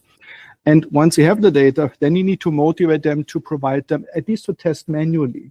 And everyone complained, why would I manually create the same record again that I have at my university in Magdeburg or Gävle or Alzey? I said, we need to test it to make sure that the fields are correct. Eventually, we want you to upload data, at least in Excel structure, so you can upload hundreds of them. If you know, as you described, if you have this or somebody else, if there's already lists that you can load, that's fine. And also to eventually synchronize the data to local systems. But you would be amazed, or you probably are, aware of this, that sometimes there's not one local database for research infrastructure. It may be kept at departmental or at school level, and you need to harmonize the data in your own universities first. And then you can start synchronizing extra technical systems. But the testing and the manual work is necessary in the beginning. Eventually, nothing should be manual. I mean, not many things should be manual, but you need to go through this process and don't try to interconnect technical systems, because when you do, you will mess up. It's not going to work if there's no standard applied to this process. I have two more questions, if I can. One was already brought up in the beginning of pricing. You say it is free till 2027 to use, but is there any indication, or do we have any, because will it be based on the amount of users? Will it be based per partner? Because if we want to engage, it's also important to have some sort of indication for my institution to say in what order of Yeah. Yes, what we are offering is that at the end of the project 2027, and following this open source business model, the cost is about 10K per year. It's quite low, I understand, but the idea is that as many alliances are involved, because in that case, what we are focusing on the upgrading and improving, and this is basically the idea. What we are offering, for example, now in the next proposal of Unite that we are now writing, that is one of the years is outside the project, and we are talking about this amount of money. That means that it's not I would say is 1/5 of a person per year. That means that's... Yeah, I don't think 10K is a lot of money for something that works. So I will be an advocate in my own institution if it's 10K for something that works. So. And then finally, so in terms of IP, who owns the platform? Yeah, no, the platform is open source. That means that who owns the platform is the alliance. Okay, we are offering it as the platform itself. And we promote the signature of a Agora users agreement with the partners, with the universities, if you're a legal entity, the alliance. But I can say that this is one of the main challenges, because we have achieved the signature of about 20 higher education institutions, but it's very hard. I would just post an example. In Unite, in my university, all are very friends of mine, and we took 1 year to sign an agreement. 1 year. Okay, that means that it's hard. And now there are different alliances, and they are asking for amending the agreement. Oof, we need another parallel project of 5 years just for this. And this is one of the challenges that we have as a policy level, no? Is that we need to simplify this, because a very simple agreement. We say, no, it's your data, is your, okay, but well, it's a challenge for us as an alliance to deal with, because we have to struggle not only from the technical side, as well from this part. Yes. On that note, so let me try to not make an IT, but a legal organizational comment here.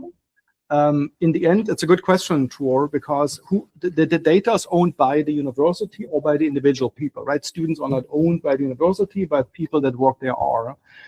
We are alliances. As far as I checked the EU website and we work with legal entities, there is no fitting legal entity organization yet that can really be applied to owning a piece of asset or to own an information or license even. So the data will be owned by our individual alliance universities, and it is processed at the UPC data center at Barcelona. So from an IT standpoint, it's clearly defined who owns what. Of course, it's Besusa's responsibility and accountability for processing the data correctly and according to GDPR and DSO standards, but the data is owned by the people or the organization adding it. So that's the legal framework. And you need to check this with your local legal counsel. Sometimes we all adhere to the same European GDPR law, but they interpret differently in our 27 member countries. And you need to be aware that this is a lengthy whole process to get an agreement, as Beso said, on one single bilateral or multilateral agreement for an alliance operation. It's not a simple task for a weekend. Thank you, Stefan. And the last, because we are just out of time, the last question from Santiago. Can you ask your question? Yes. Hello, can you hear me well? Yes. Wonderful.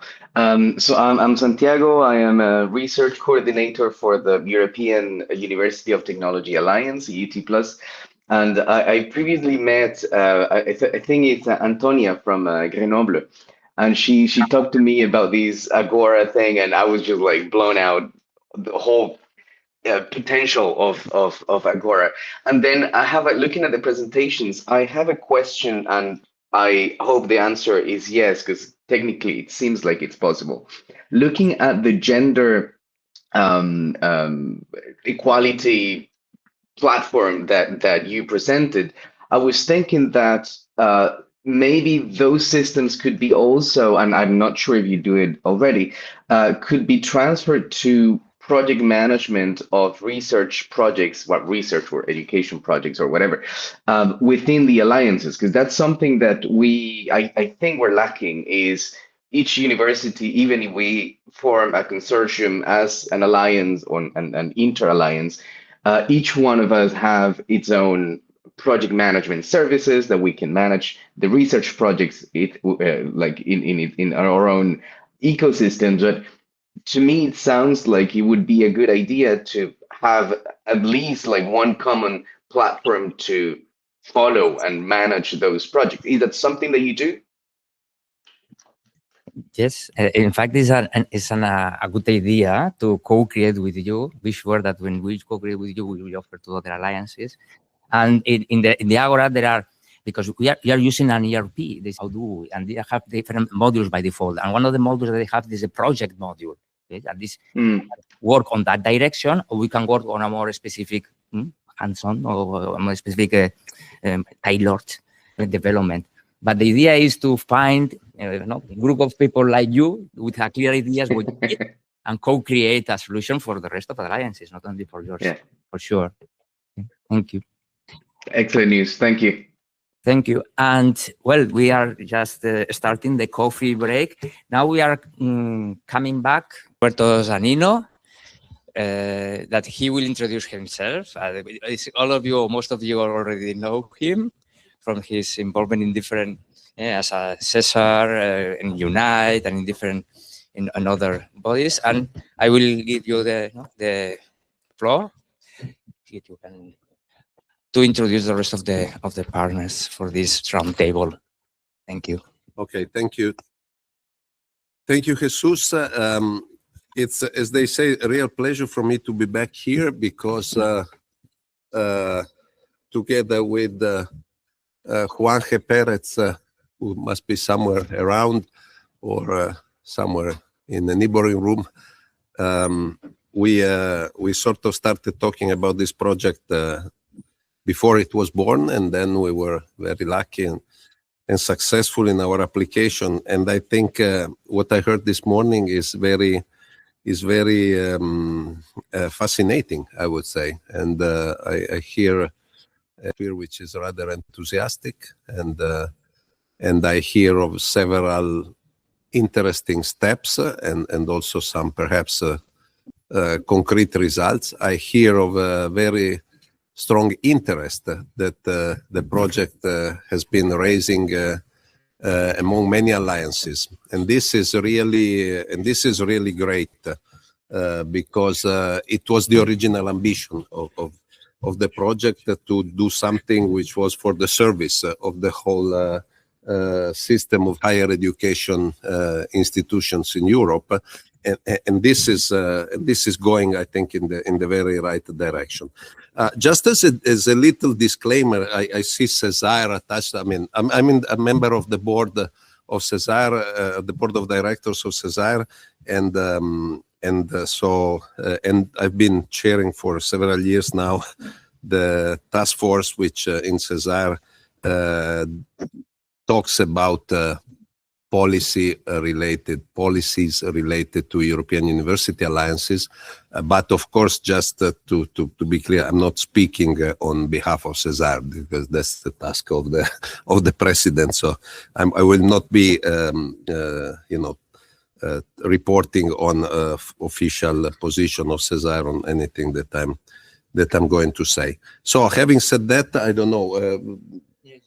I go ahead, or yes, I just go ahead? Okay. Sorry. It's very dangerous, because if they leave me alone and let me go ahead, I can be unconstrained. Yes, What should I only do? one notice is that online we have Maria Mesenero. Oh, María Bencenero, bienvenida, encantado de conocerla. Jan El señor Palmowski. Jan Palmowski, I am afraid I cannot speak your language from your name, but luckily enough we have English and we can go ahead with that. So thank you for joining us online. I don't know if it's better if I turn around because you see my worst side, or I stay like this. Maybe. Oh, I can see you also there. Sorry. So I do not need to turn around and yeah. Okay. So and here in the room we have also two other. But I'm supposed to say something introductory of general nature. Yes. This is the instruction which I received by my boss, Sofia, who is also down there in the back. So I will, but since we started, let me introduce the speakers anyway. So Maria Mesenero is a policy officer in the Directorate General for Research Innovation of the European Commission, so the GRTD. And then also online we have, as we mentioned, Jan Palmowski, who is the Secretary General of the Guild of European Research Intensive Universities. The Guild, we intersected each other in several events because, of course, Cesar is doing some similar job also of advocacy in Brussels institutions, etc. And I think if you look at what the Guild is doing, I find it interesting because they have a dedicated working group. Please correct me, Jan, if I'm wrong, but a dedicated working group on alliances, which includes some of the alliances with which we have been doing something. I also belong with my institution is a Politecnico di Torino, and I belong to Unite as several of us. And in Unite, we have been establishing some links, for instance, with ELISA, which is part of the working group of Jan. And also we have aUPaEU there, and so this connects me to another of the guests speakers today, who is Mattia Bellotti. Welcome, Mattia. Mattia is with us today in his capacity as a Secretary General of aUPaEU, which is an alliance of 10 European universities. And here I add another comment. I read here 6 global partners. And this story of the global partners is interesting because the alliances, sometimes they have so many, challenges inside that they tend to look more inside. But in the end, I mean, just like our universities, we are not silos, and there is life outside the alliance.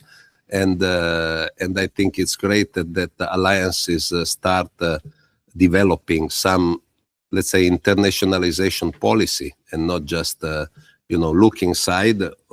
No matter how ambitious already an internationalization exercise is to be part of an alliance. And definitely, last but not least, Dzień dobry, Meritxell Vinyas. Yeah. Almost right. Yeah, there are 3 A's, like in Canada, right?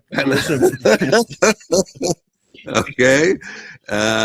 Meritxell is Vice Rector for Digitization and Cooperation with the Economy at the Adam Mickiewicz University in Poznan, aMU in Poland, of course. Welcome, Meritxell, and un placer. And so we are 5 today. I will say a few words. Please stop me when I'm saying too much of introduction. Before that, I just remind everybody of the rules, the name of the game. So we will have 2 rounds of questions with our distinguished guests, approximately 8 minutes. I ask. I'm notoriously bad in keeping the time, so I like to speak mainly, but also sometimes to listen. And so please help us to keep the time. And then, because we would like to leave some 15 minutes of final Q&A from the audience. Then it will not be over. I'm sorry for you, but we will have a second round. We also have a second round of questions, no? Oh, it's already mentioned, approximately 8 minutes per answer. Sorry, it's all inclusive. Now I understand the instructions that I received. Okay, so I just say a few words of general introduction before we move to the 2 rounds of this round table. As you know, we are talking today about institutional transformation and the ERA agenda. Now, institutional transformation is something everybody more or less understands in her or his own way, of course, because, you know, we would like our institutions to transform in one way or another, not necessarily everybody looking at it the same way. But the ERA agenda, I think, is and remains for many people, even working in the universities, a rather abstract object. And so I hope you had the time to read in the books, to consult. If you didn't, please have a look at the websites so that you familiarize yourself a little bit. I was given a very nice presentation. And by the way, I noticed that even though the author of the very nice presentation was not her, the contact person at the end of the presentation is indicated as Maria Messenero. So I think we are in the best hands today to then learn a little bit about this tricky, high level, but I think important object. So I will not dwell on that. Let us talk about aUPaEU. The mission from the very beginning of aUPaEU was to provide digital services to accelerate the transformation of higher education institutions. Now, after a few years looking at this title, you know, acceleration, I think there are some things which are still there, but in the meanwhile, I think also the world has changed a little bit. So I'm interested, especially in the second part, I would say, because we have to, you know, try and look forward, although some of us are old or very old. But the acceleration part is, so to speak, the name of the game, which is the official name of the game. So we were asked to provide the services. There was also wording which was access to excellence. So to allow, you know, the broader community, very big number of higher education institutions in Europe to access excellence. And based on what I heard this morning, I think this is really happening. So I would say the project, I don't know if it has achieved all of its targets, but luckily enough, we still have almost 2 years, I think. And so there is time to finalize a trajectory which I think is going in the right direction. This is, if you want, like saying the target is well known, you know, let us accompany everybody towards this target. Now, these days, after the Draghi report, you know, but perhaps even before, there is another important keyword around, which is, as you know, competitiveness. Some like the keyword, some don't. In education, this keyword is not very popular, for instance. People don't like to think of education like something having to do with competitiveness. In research and innovation, which is the main focus that we are talking about here, this is, of course, more customary. But I would say that definitely this wording, as far as we can understand, if you spend some time in Brussels, is there to stay. It's not going to disappear now all of a sudden tomorrow. Fortunately or unfortunately, I will not argue. But I think, and in our alliance, for instance, we are going to do that shortly, because in a couple of weeks we are having our semi-annual event in Torino, and we will have an entire afternoon devoted to a plenary session, which will see some very high-level guests, including, for instance, Manuel Aitor, who is the author of one of the 3 main reports that the Commission is talking about, looking at one single question: can alliances contribute to the competitiveness of the European Union? I think this is a question that I would also like to ask to this group. So although it's not in my notes, because this I was thinking about this morning when I was sitting there, but and it was not in the questions that you received. But please keep this as a background. Also, because I think this will be a topic that interests all of us, also practically, not just at the policy level, because we are being asked what could be, future metrics for the evaluation of the alliance performance. And some of us, myself also, are saying, why don't we use that as a possible metric, which is rather encompassing. And and competitiveness, just to make it clear, does not have to do just with research and innovation, publish more papers or invent some beautiful quantum computer, etc. It has also to do with competitiveness in education. For instance, am I getting better in attracting the smartest people around the world to my alliance, to my universities? So that's some of the things that we would like to discuss. I think the services that we are developing in this project could play quite a fundamental role. And I think it was mentioned by Meritxell this morning, research infrastructures are part of this heart, at the heart of this concept. Just to conclude, I think we have, if we look at the ERA agenda, we have some things which are new. The ERA agenda is being updated after.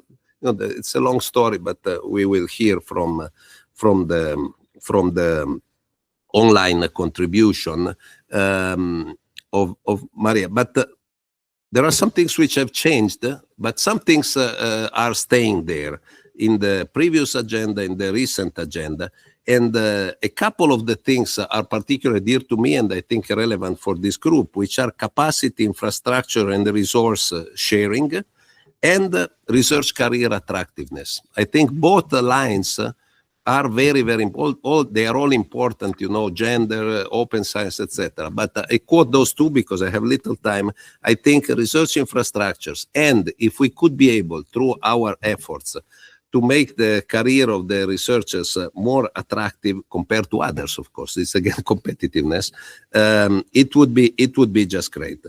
One very last comment. Yesterday night we came very late with Alessandra Combelli, who's sitting here, and we were having in the airport, beautiful plate of jamón de bellota, but actually I was having it alone, but Alessandra was kindly sitting there, and we were discussing what is needed for a project like this to have an impact, and I think there is a lot of work. The project is collecting a lot of input, let's say bottom up, and needs. So it's responding to real needs. And I think this is very important. And it's showing how much interest it raises, because people say, oh, but I had, and somebody I heard this morning, I would have liked to meet you before. Now, this looked like a love declaration. We should consider it for the future, Jesus. But definitely, I think this is just part of the story. So it's important that project like this produces, as soon as possible, measurable, concrete result that we can put, each of us, can put on the tables of their governance.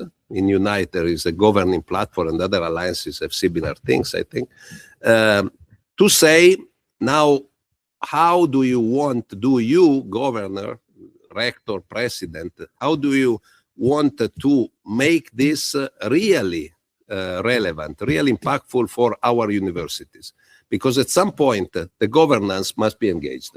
Because the layer of the co-creators, which is the group of, I see you use this wording, which I think is very appropriate, is just one layer. But our universities are huge. And if we want this to become useful, to become impactful, at some point we need the directors. Sorry, not even the vice directors are enough, because the vice directors are also struggling with their agendas. But the rectors at some point should, put their stamp on this and help the diffusion of the thing. Okay, so this was, now I promise I'm done. And let me move to the first round of the round table. This will be about 40 minutes, am I right? It's titled Setting the Scene, So it's focusing on lessons learned, the challenges, and systemic barriers, okay? As a caveat, as opposed to the next round, which contains explicit reference to the aUPaEU, this one doesn't, but please, of course, keep it in mind. We're still in a room which is, aUPaEU. Now, in this first round, now I read them, we would like to set the scene by reflecting on what we have learned so far from the European Research Area agenda and from concrete experiences on the ground. We will look at what has changed, which challenges persist, and where structural barriers still hinder institutional transformation across Europe. So I would like to start with my round of single questions with Maria Messenero and from the European Commission.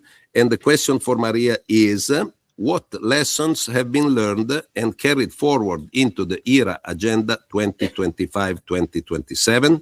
Could you please outline the main priorities of the new agenda and how they respond to these lessons? Please, Maria, floor is yours. Thank you so much. Can you hear me well?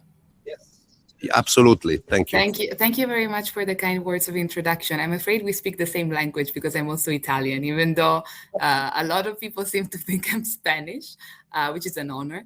Thank you for the invitation to this round table. And I really wish I was there in Barcelona with you, rather than here in the sunny-ish Brussels today. But I'm glad that I can still take part at this to this debate online. I mean, I think that you already have touched upon a lot of interesting points of the discussion, also setting the scenes, etc. As you said, I mean, now, of course, I will give you some elements on the European Research Area, the policy agenda, what we're doing to implement the policy agenda. But of course, I mean, also given the context, it's also very important to highlight the role of universities and higher education institutions in this process. And I mean, we are talking a lot about universities, higher education institutions, and European University Alliances. Indeed, you seem to have had already very interesting conversations this morning. I think that Jan and I were at the same event, also talking about funding landscape and alliances. So I hope that these two debates are complementary at some point. But yes, it is a very important moment for universities, higher education institutions, and the research innovation dimension in them. You have already mentioned the three main reports that we have been hearing about over and over and over in the past couple of years. Of course, the Letta report, the Hato report, and the Draghi report. And I mean, specifically focusing on the Letta report, he is the one that kind of brought back to the attention of the general public, even the concept of freedom of the single market. And this is really the core of what we're trying to achieve with the European Research Area. The European Research Area Policy Agenda, as you mentioned, there are two. One that has been implemented, so it's closed from 2022 to 2024. And the second one that we are in the process of implementing now from 2025 to 2027. Let's say that to really, really simplify, as you said, also maybe what the agenda is and what we're trying to achieve with the agenda is sometimes a bit blurred. I know this is a problem from a lot of things that the Commission does. So just to very much simplify, it is our implementation tool. Of course, the main goal of the European Research Area is to achieve a single market for research, innovation, and technology, the fifth freedom. But of course, we have to ask ourselves how and what are the priorities to achieve this big goal, because it's easier said than done. And we have been trying to do so for 25 years. We're still, I mean, now we're in 2026, but in 2025, we have celebrated the 25th anniversary of the ERA, which was launched in 2000. So it's not an easy process. We have launched the first ERA policy agenda in 2022. And basically, the first ERA policy agenda defined a list of priorities that we called actions to kind of, give the idea of action that we have implemented for 3 years with member states and stakeholders. So basically, like in concrete terms, how it works, and probably most of you already know this, but just to maybe give an idea for those of you who don't, In the context of the governance framework that we have, which is called the ERA Forum, we work with member states and stakeholders, and they kind of decide to opt in the priorities and the actions that they prefer to work on. So this, depending on the focus of the action, we worked with different member states and with different stakeholders. As you were mentioning, we had some actions that are maybe more relevant for universities: reform of research assessment, strengthen research careers. We had Action 13, which is basically what gave the go to the projects on acceleration services, the 3 projects that you're also representing today. And that was called Empower Higher Education Institutions. Yes, basically they were implemented. What have we done to make sure that the next policy agenda was better or more punctual, more targeted than the first one?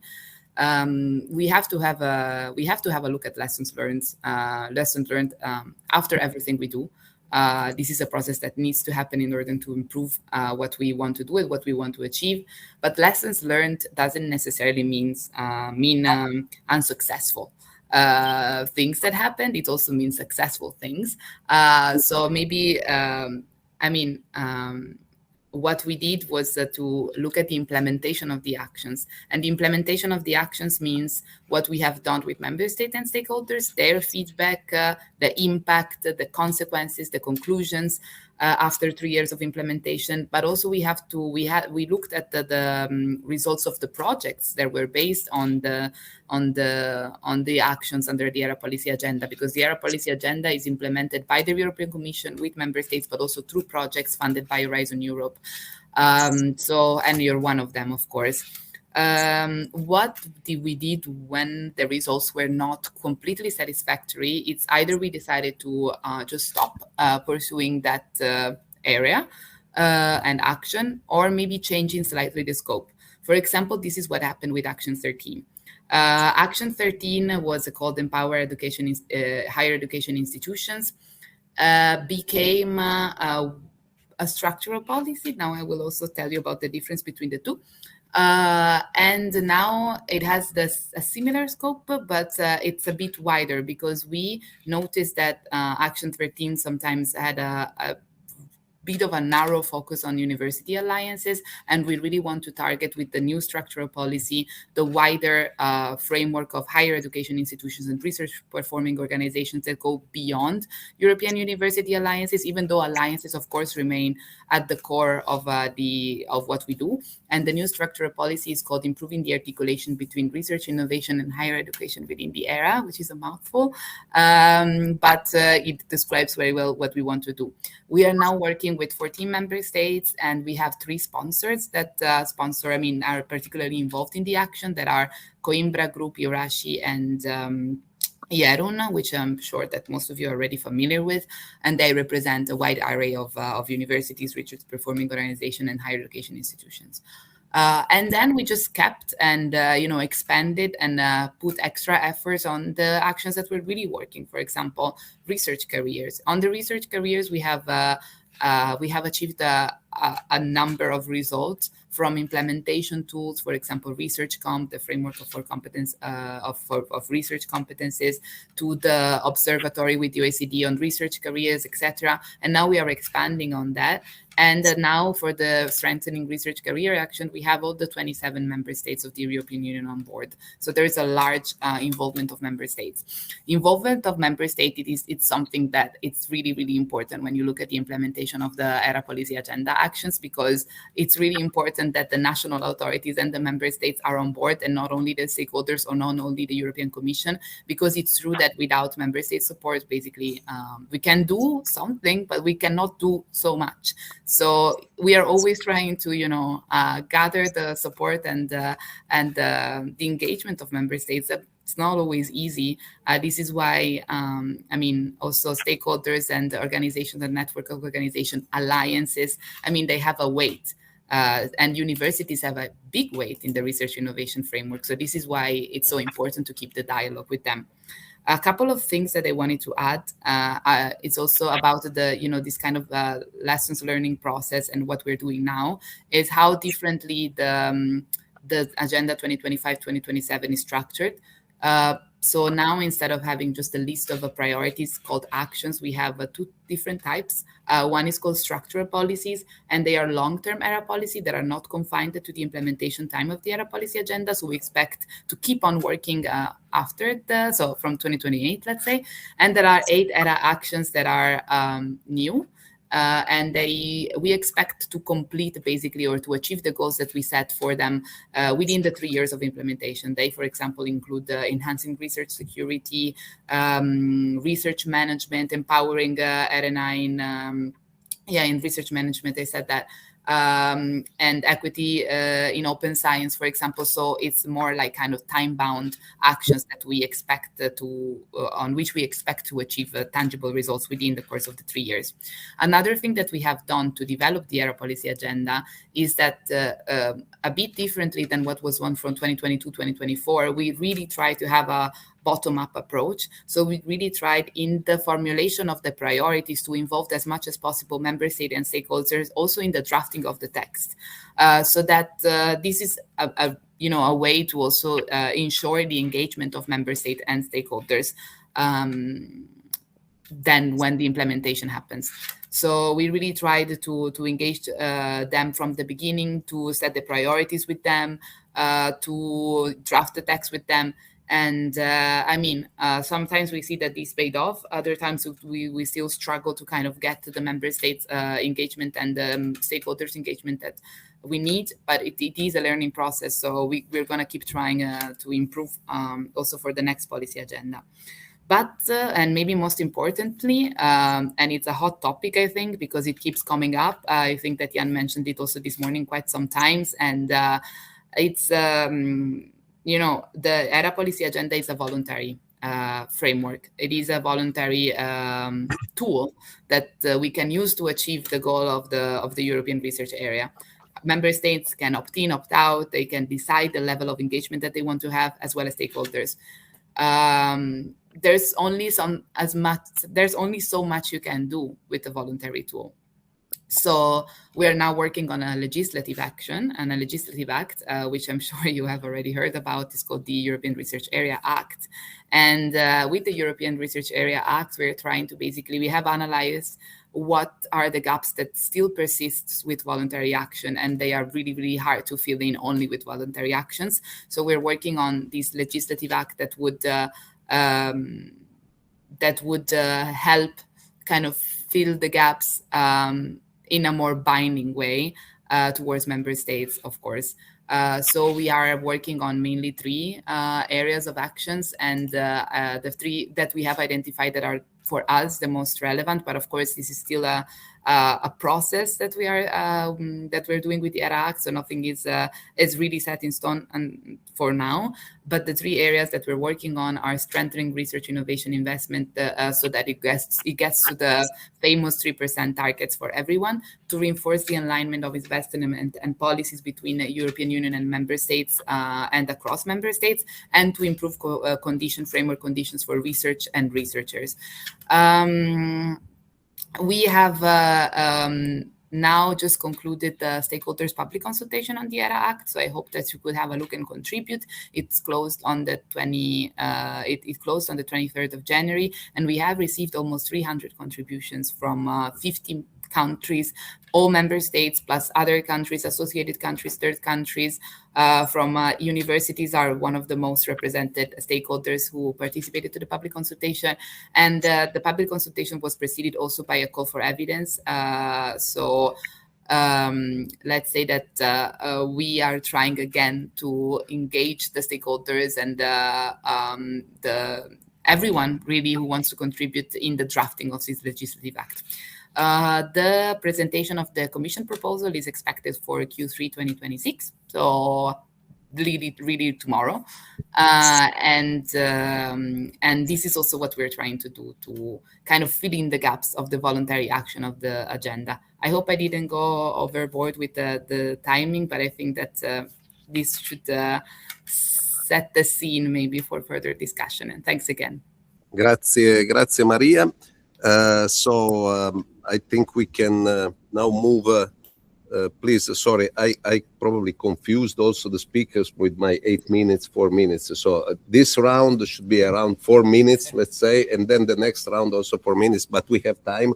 I see our boss, Jesus, saying that we have time, so thank you. Thank you so much. Now we move, we will have a round of questions at the end of all presentations. So I should like to give the word now to Mattia Bellotti. And the question that was prepared for Mattia is the following. Utopia is one of the first generation European alliances. From your experience, how has Utopia addressed the complexities and challenges of accelerating institutional transformation across its partner universities? Please, Mattia. Thank you, and good morning, everyone, and thank you for inviting me to this very important discussion that we are having here today. Indeed, I'm the Secretary General of Utopia. As we were saying, we are a first-generation alliance, so we are now working together for about 7 years now. And indeed, one of also our special features compared to several alliances is that we have a group of 10 universities from 10 different European countries, as many of the alliances here. And then through the years, we also established close collaborations with several universities outside of Europe. In our case, we call them global partners. So we also have this collaboration with 6 institutions from 6 different countries, covering actually all the continents outside of Europe. What also I'll elaborate today anyway, will mainly refer to the activities we are doing as a group of European partners. I can also elaborate in case also you're interested later in questions or even in the coffee break more how we collaborate with our global partners. But of course, we typically have started activities within the group of European universities and then global partners based on needs, based on interest, based also on available resources as they are not funded by the Commission, of course. They join the co-creative approach that we start as European partners. However, I have to say, and this is maybe what will evolve in future, now global partners are becoming more and more engaged, and also European institutions are learning much more from this perspective, and perhaps the tables are also turning soon in activities that we really started and co-created since the beginning between European and global partners. But what I'm referring today are mainly activities started over since the beginning of the alliance and referring to collaboration among European partners. So what we try to do as Utopia, as most of the other European university alliances, of course, we are trying to accelerate institutional transformation across partner universities. This is, of course, our mission, and I'm also referring back to the year action 13, which also Maria was mentioning, and also recalling back the priorities. We have, of course, digital transitions. We also have skills for interoperable career, which perhaps I'm not talking that much because it's something that yet we did not develop that much within within our alliance. But then one of the priorities is also really the consolidation of the European Universities Initiative and the institutionalization of the Fit Freedom coming indeed from the Letta report. Are we there? We know I guess we all know the answers, but we are trying and we are doing as best as possible to get there. So as an alliance of European universities, what we try to do over these 7 years, mainly I'll try to summarize it in three main points when it comes to institutional transformation of our partner universities. The first one is mainly to build a shared and digital organization infrastructures, and then I'll explain a few examples of concrete activities that we've done, and also touching on the challenges that we have faced or we are still facing in some cases. But then we also try to strengthen the cross-cooperation across our universities, and cross-cooperations meaning improving the ways we are trying to collaborate together and to develop our joint activities, but also the ways that we share leadership across institutions, across the different activities. And then we also engage in what I think is also really fundamental, a co-creation and a mutual learning process for transformations, because I believe, and we were discussing also earlier, we need to combine both a top-down approach where transformation is coming from the top and really making sure that is reaching as much as possible different areas and different departments, different faculties of our universities. But we have also, importantly, a bottom-up approach where really together we have the co-creators that we were saying that are coming together and really be able to develop activities and to really be able to bring this transformation forward, of course. So if we go to the first part on the shared digital and organizational infrastructures, we developed a series of actions and activities that are moving us forward in our transformation. One, of course, and this is also why I'm here today, is that we adopted the Agora platform. We are one of the more than 15 alliances indeed that are using the Agora platform at the moment. And we mainly use it, and we started from developing a catalog of shared research infrastructures. This, in our case, is something that we started. Probably also some of other alliances, they have been doing these SWAF projects, which were at the beginning, the first years of the alliance. As part of this, of the activities of this project, we developed already an offline catalog, let's say a booklet of the research infrastructures which our partner universities wanted to share within the network of the alliance. And indeed, this is also in the spirit of really providing access to excellence. So we really try to create a network of research infrastructures across our universities where researchers potentially can move across, if whenever needed and whenever they don't have an infrastructure within their own institutions, they can find a space and a location in other universities of the alliance. So we use the Agora platform to create this shared resource infrastructure, this catalog where people can access, identify information, and then directly in contact with the users and the owners of the research infrastructure to see how they can access to that.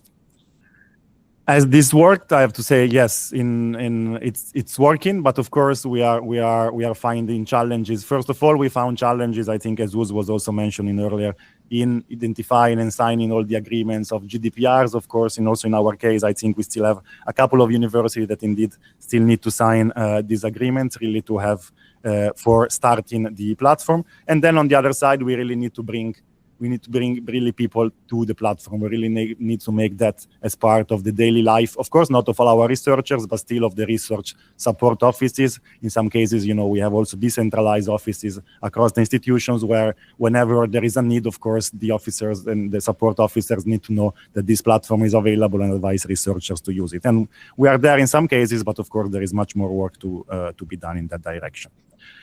What we also did that perhaps is something that I know not many alliances have developed, we also created what we call a business intelligence unit, which might seem a fancy name. I remember when we started this project 3 years ago, people have really high expectation on that. But what we try to develop is a platform. In our case, we develop it on Power BI, which mainly has two, let's say, main goals.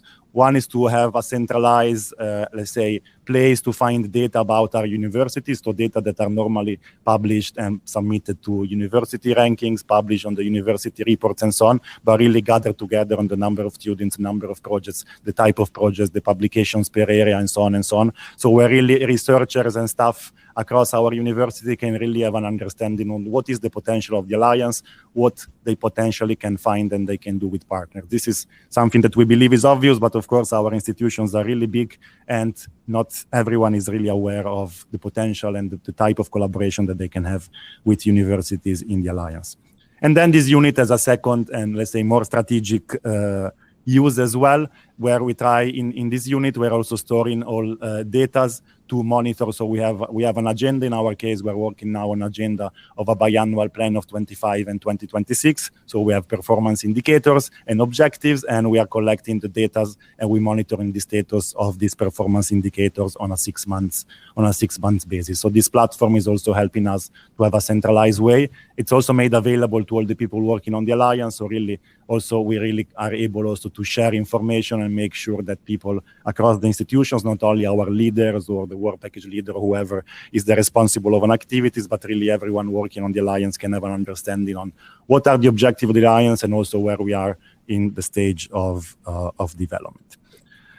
And then, of course, we also try to mainly develop shared governance. As all the alliances, we try to develop a shared governance framework in our alliance. We've been quite ambitious and we developed several shared governance shared governing bodies with representative of all institutions, going from also, for example, on quality, but also we have both a student representation and a faculty and staff representation within the governance. And of course, we have dedicated also committees for education and for research and innovation, where mainly the respective vice rectors, or let's say equivalents, are sitting to really drive forward the agenda of the Alliance also across the main pillars. And of course, as the Alliances, we are funded originally from the Erasmus Plus project, but we try to really develop across all the missions of the institutions, also encompassing research and innovation. And this is why we are very happy to also be involved in collaborations, for example, here with the aUPaEU project. And we also develop shared services, I have to say, and this is something that really is one of the goals, and I think is really something that is how we can really manage and build transformation in our institutions. And in our case, we focus mainly on 4 different areas. So we try to connect our digitalization services, similarly to, I know, and we discussed this morning also, Unite has done. But we also try to connect in different areas, and also here, as we try to be as a comprehensive alliance as possible in some cases, which of course is also the challenges as we are active in several fronts, but we are also trying to connect our services in human resources, for example, with joint procedures, joint policies in human resources developed by our experts across institutions, but then also in inclusion and sustainability, where we are trying to develop a joint sustainable agenda together. And at the same time, we also have a series of activities to increase inclusions within our own institutions. And for example, we also established an inclusion month where we are, all the universities are collaborating and raising activities to raise awareness on the topic.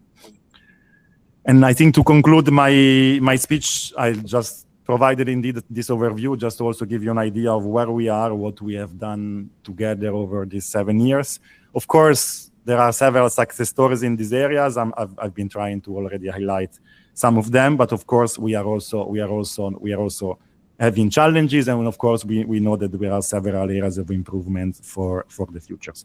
For example, I think what we still really truly need to develop is really, I'm saying we are connecting our offices in different areas, but we still have to manage to create a real shared office. We are also connecting, for example, offices in research and innovations and in technology transfer with success stories, with projects that start really by, and thanks to the connection of these shared services that are developing now projects in WIDERA, for example, or in Horizon as well. And now we are also applying for the EIT call, for example. So this is all happening, but I think the next step where we would like to go in the real future is wherever we see fit and wherever also we see possibility in available resources across our universities to really have a shared services, which in future will really also be able and serve, especially also when it comes to the educational needs, a shared, let's say, office, a shared services to support students. We are not there yet. The way is still quite long in some cases, but this is the, let's say, the trajectory we are trying to work on.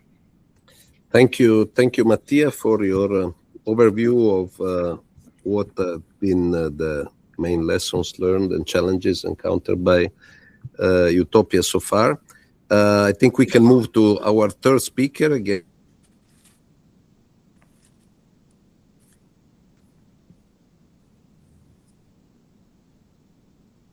Maria, do you hear anything? No. I think they froze. Or we froze to them. Yeah. You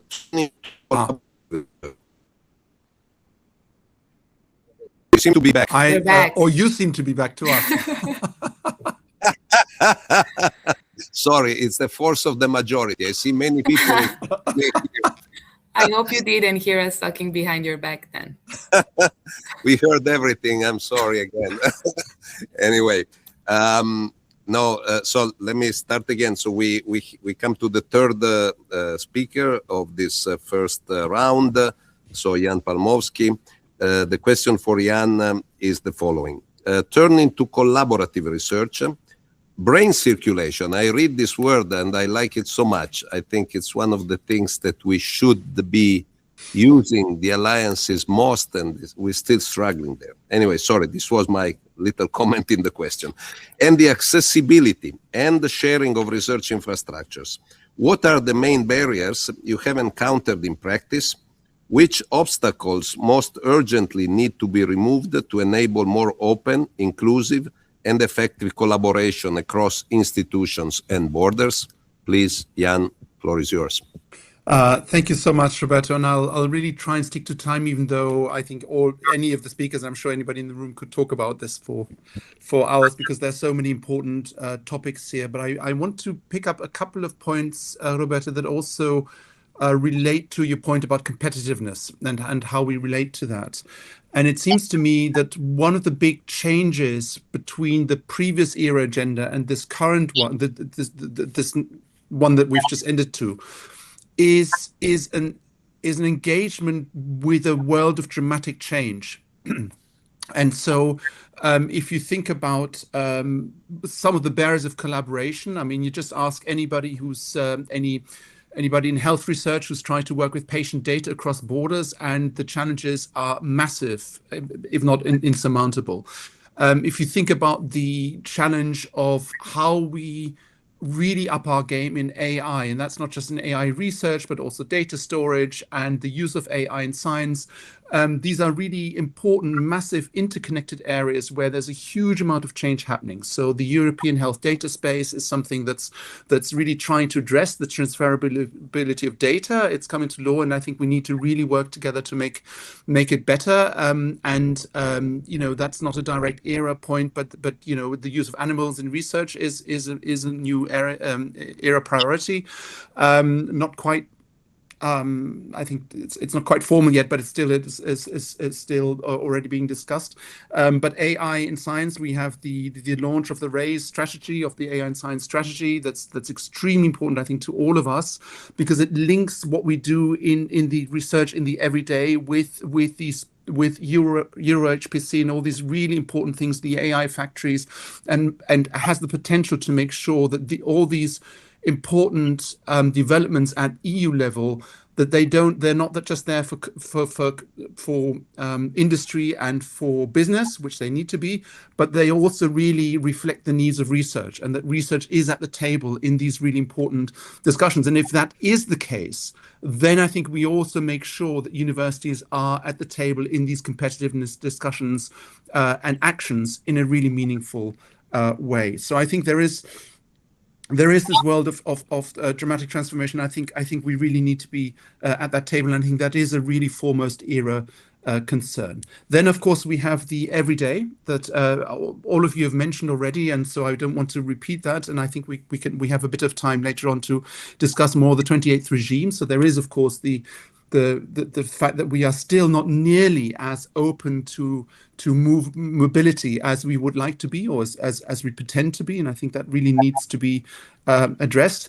But then there are also changes in the political landscape that I think need to be reflected in not just an era, but also in the next Horizon program. So if I just think about, for instance, a real potential barrier of mobility, how do we deal with UK and Switzerland when much of the framework program is becoming increasingly strategic and considered to be increasingly strategic?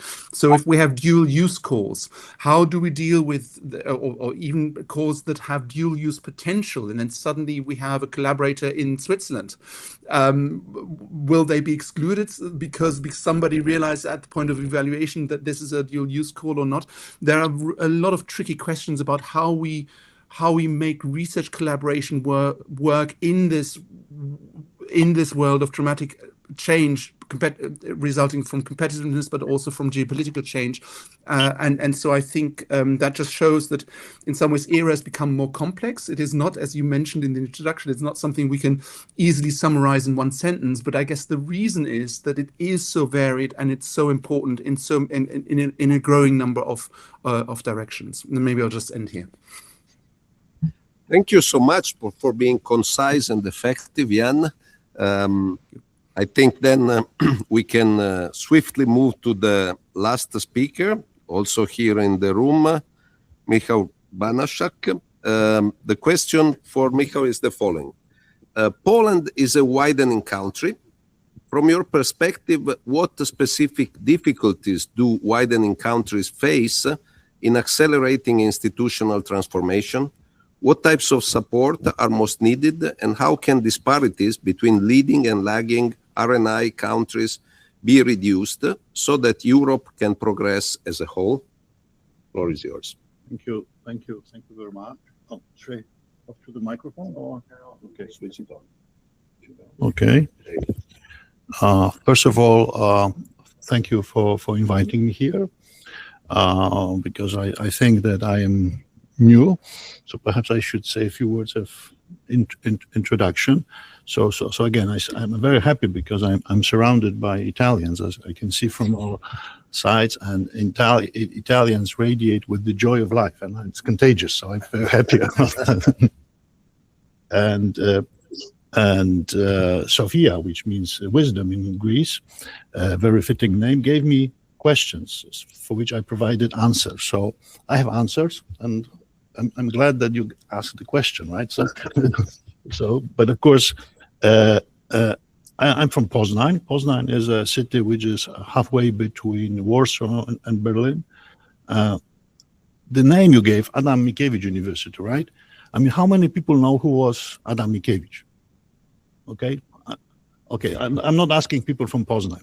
So we are thinking about changing the name, because before the war, our name was Poznań University. We're the third largest university in Poland after Warsaw and Krakow, with a long tradition. So I think our name, and we're large universities, right? We have 30,000 students and 5,000 people working. So I just want to say that, right? That we are significant. And my boss, who you mentioned, actually is the leader of Polish rectors. So she is very influential, so we can set policies inside Poland.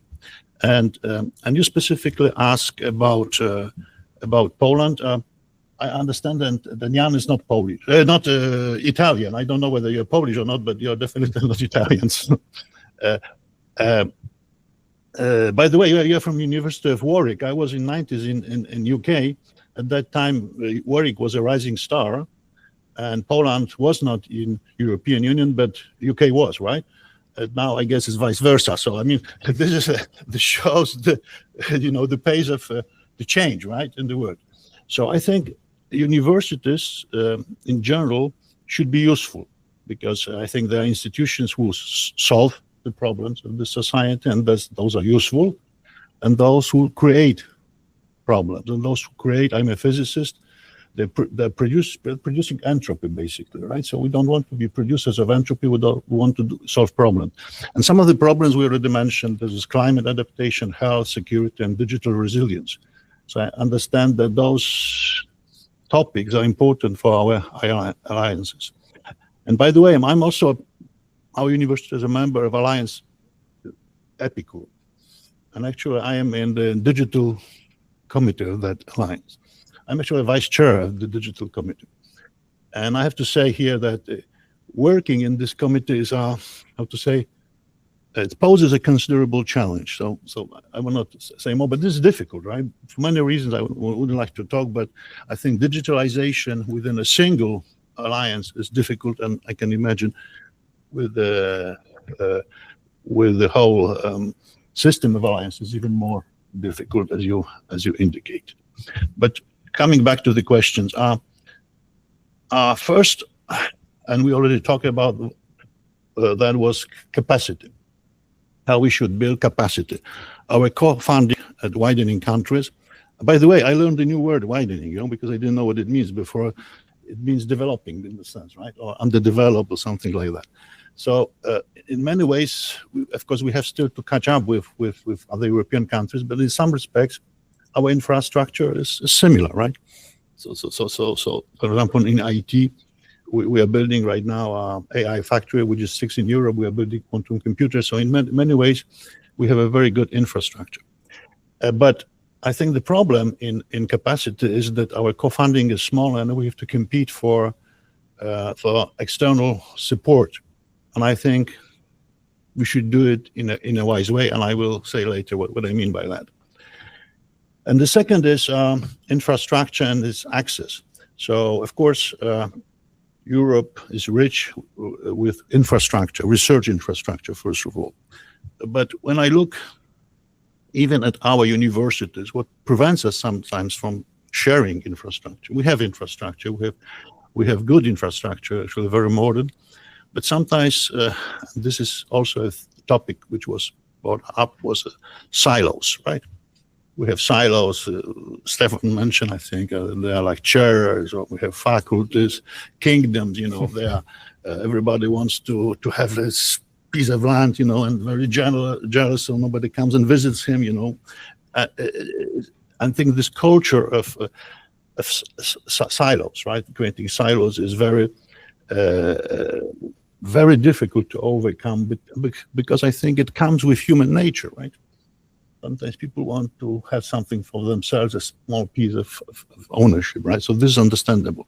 But of course, when we want to solve those, it was my, okay, I can still talk. If we want to solve problems, obviously, we have to have, and I think there are two ways in my mind to solve the problem. One is building horizontal topics, like, for example, cybersecurity or digital resilience, artificial intelligence. So they go across those silos. So this was one solution. But the other one, I think, as I'm new, you already know the solution, but you have like a research institution with good infrastructure in Poland, anywhere. If we could give this institution the European money,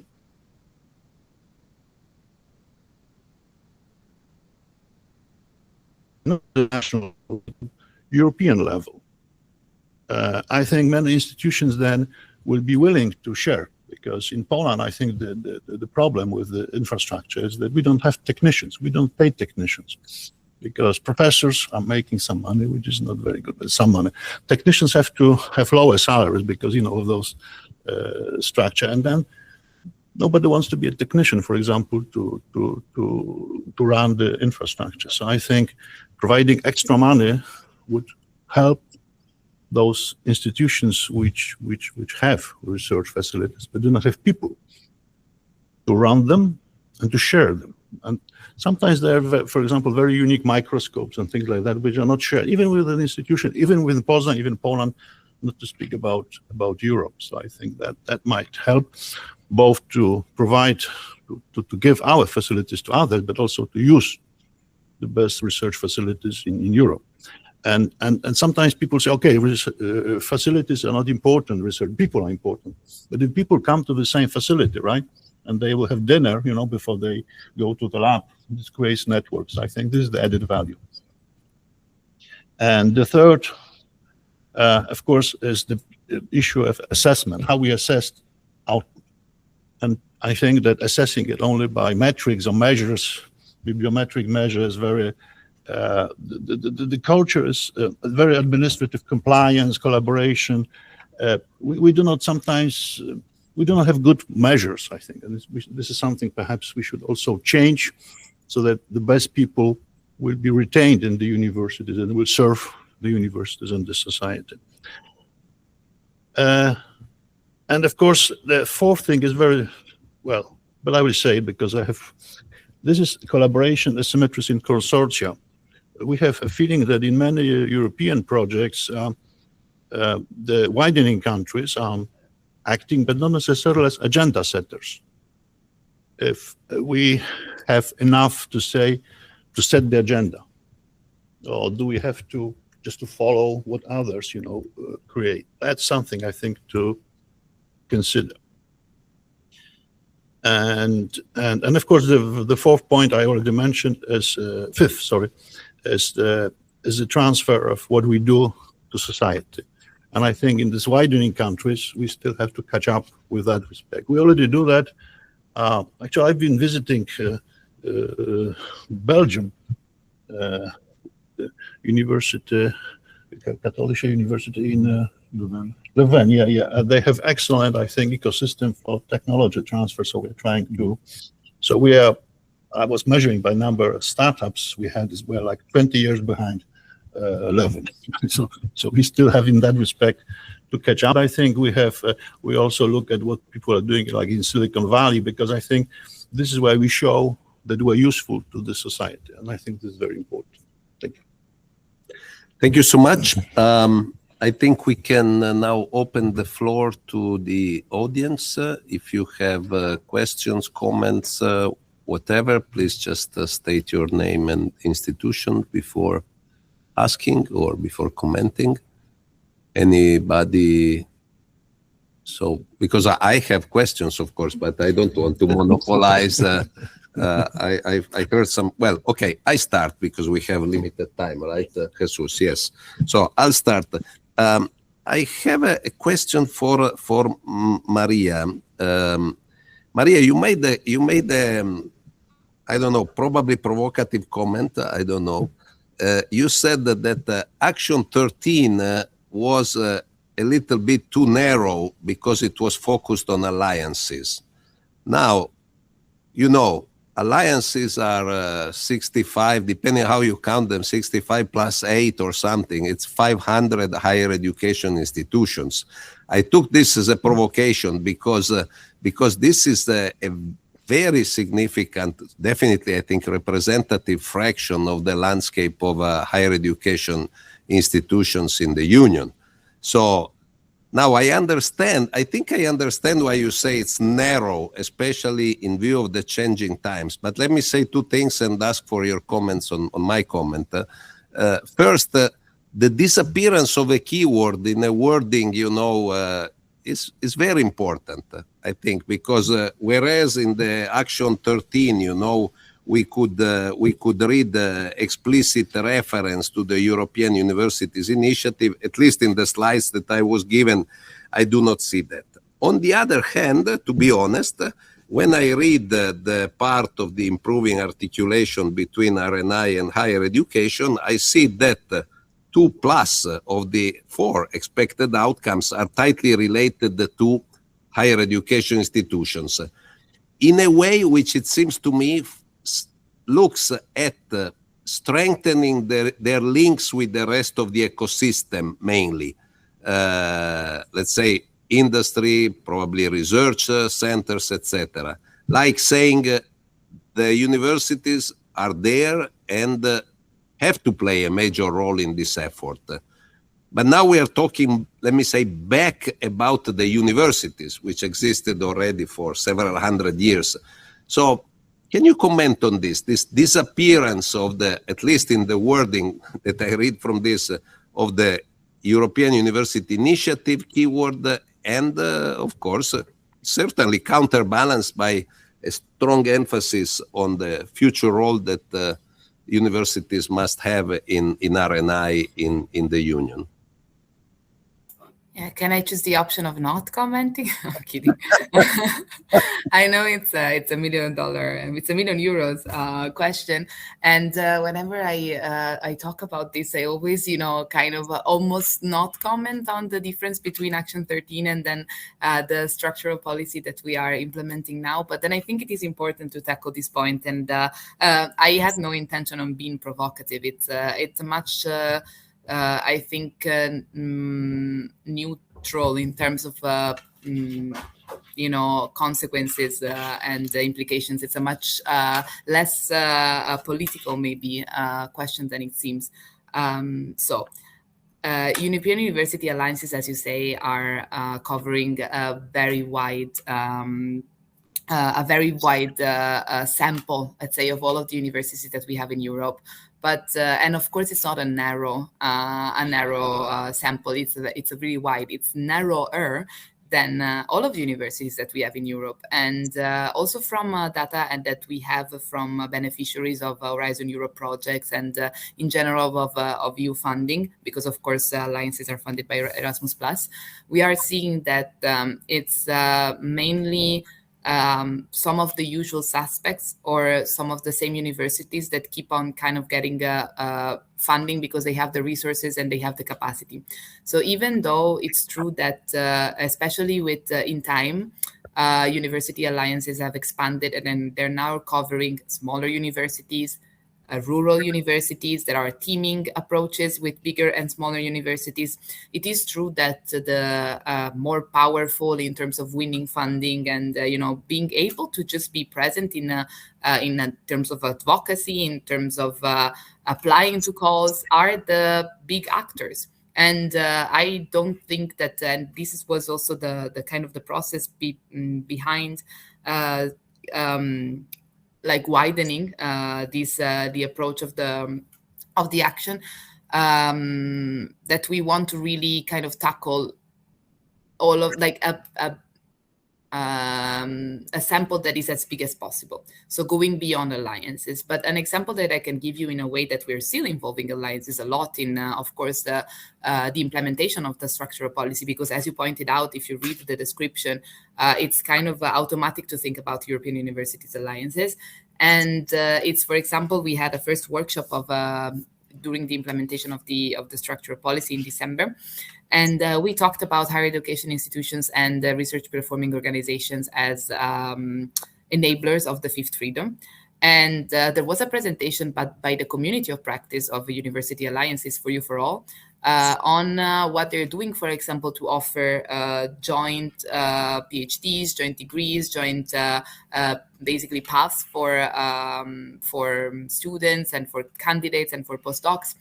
And because they can represent the big numbers of university, because they can report on data, on number, on examples. So of course, it's very, very relevant for us to keep in touch and, take advantage also of the work that the university alliances have been doing with the SWOFs, outside of the SWOFs, but it cannot be only for that. Also, research and innovation, we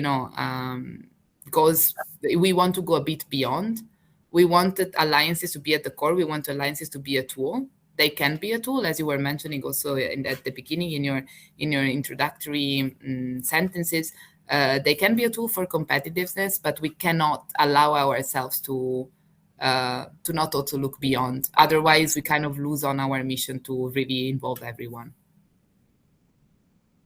Thank you, Maria.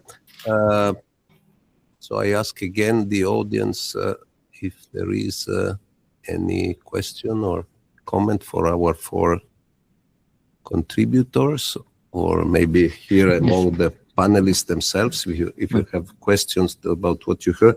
I have other questions, and I would have something to say about what Maria was saying before, but maybe, okay, well, I go on. Thank you for allowing me just to speak. Have a comment if you... Jesus is...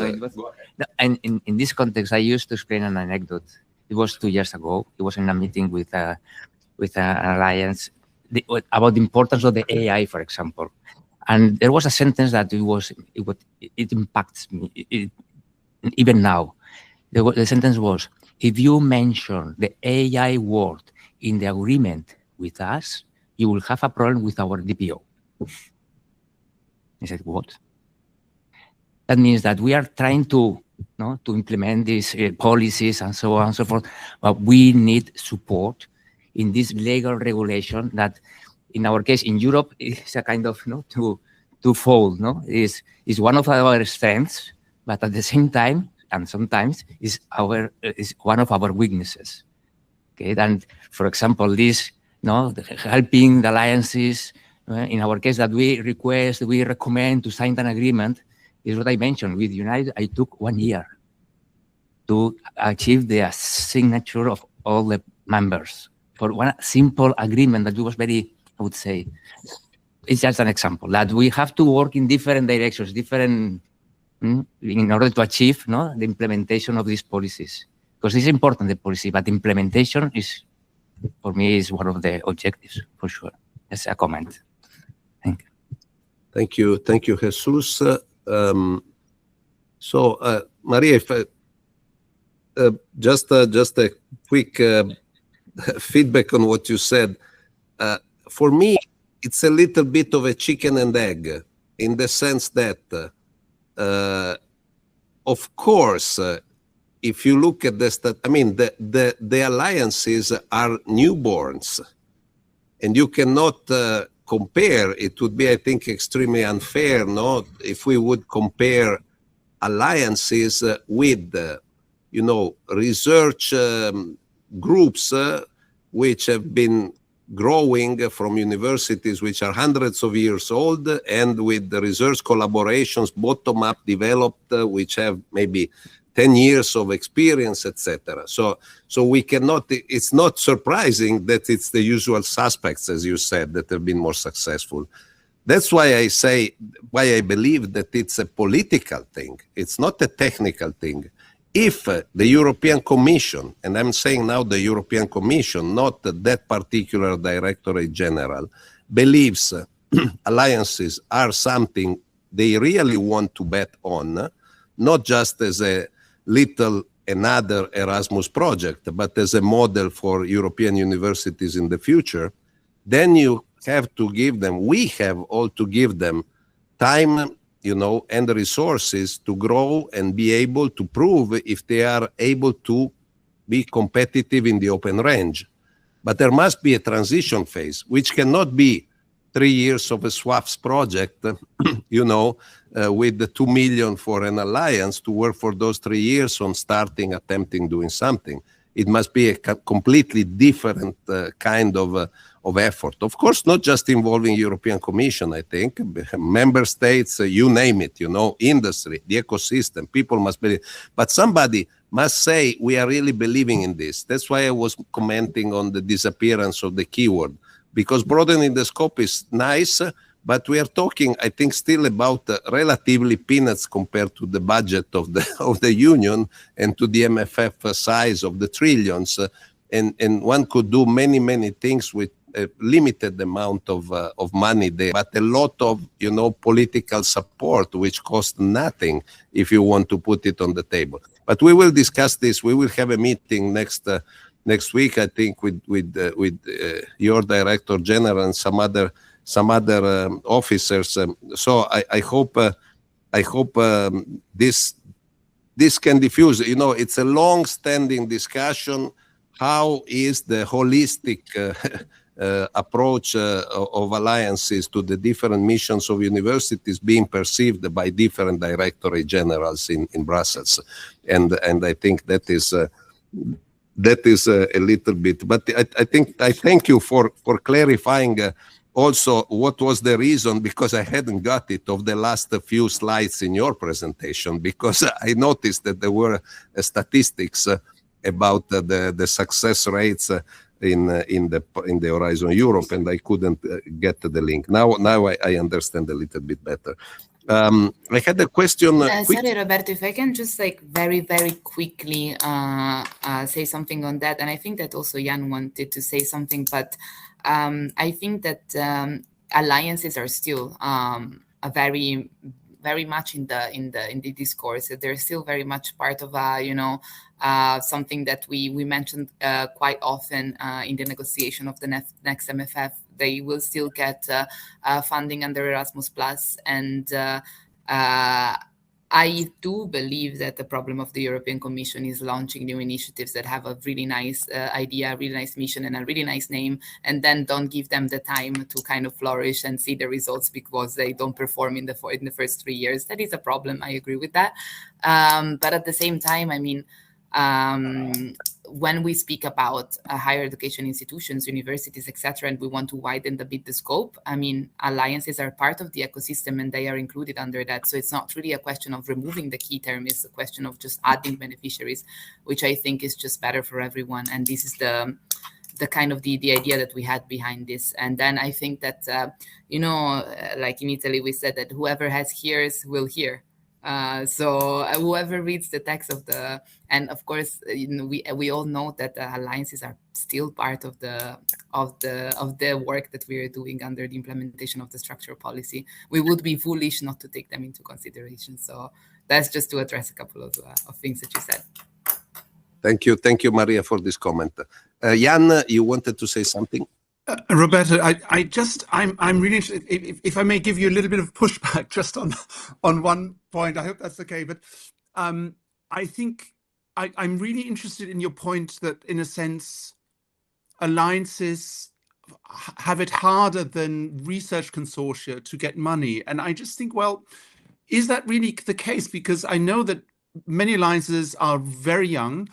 Other alliances are by now 6 years old, 5 years old, and there are communities of practice that meet each other very regularly, thematically oriented, there are opportunities for university management to really, I know the SWAFs have stopped, but there's no reason why you can't bring your research offices together from time to time. So you have a structured way of enhancing collaboration through seed funding or whatever that you can already do, that many alliances are already doing. And it's not clear to me why you would be disadvantaged compared to other research consortia. And it seems to me actually one of the opportunities for alliances is precisely in enabling that structuredness to ensure that in a way you can really build up something long term. And it's just a thought, but I'd be interested in your thoughts on this. And the other question that I had is also kind of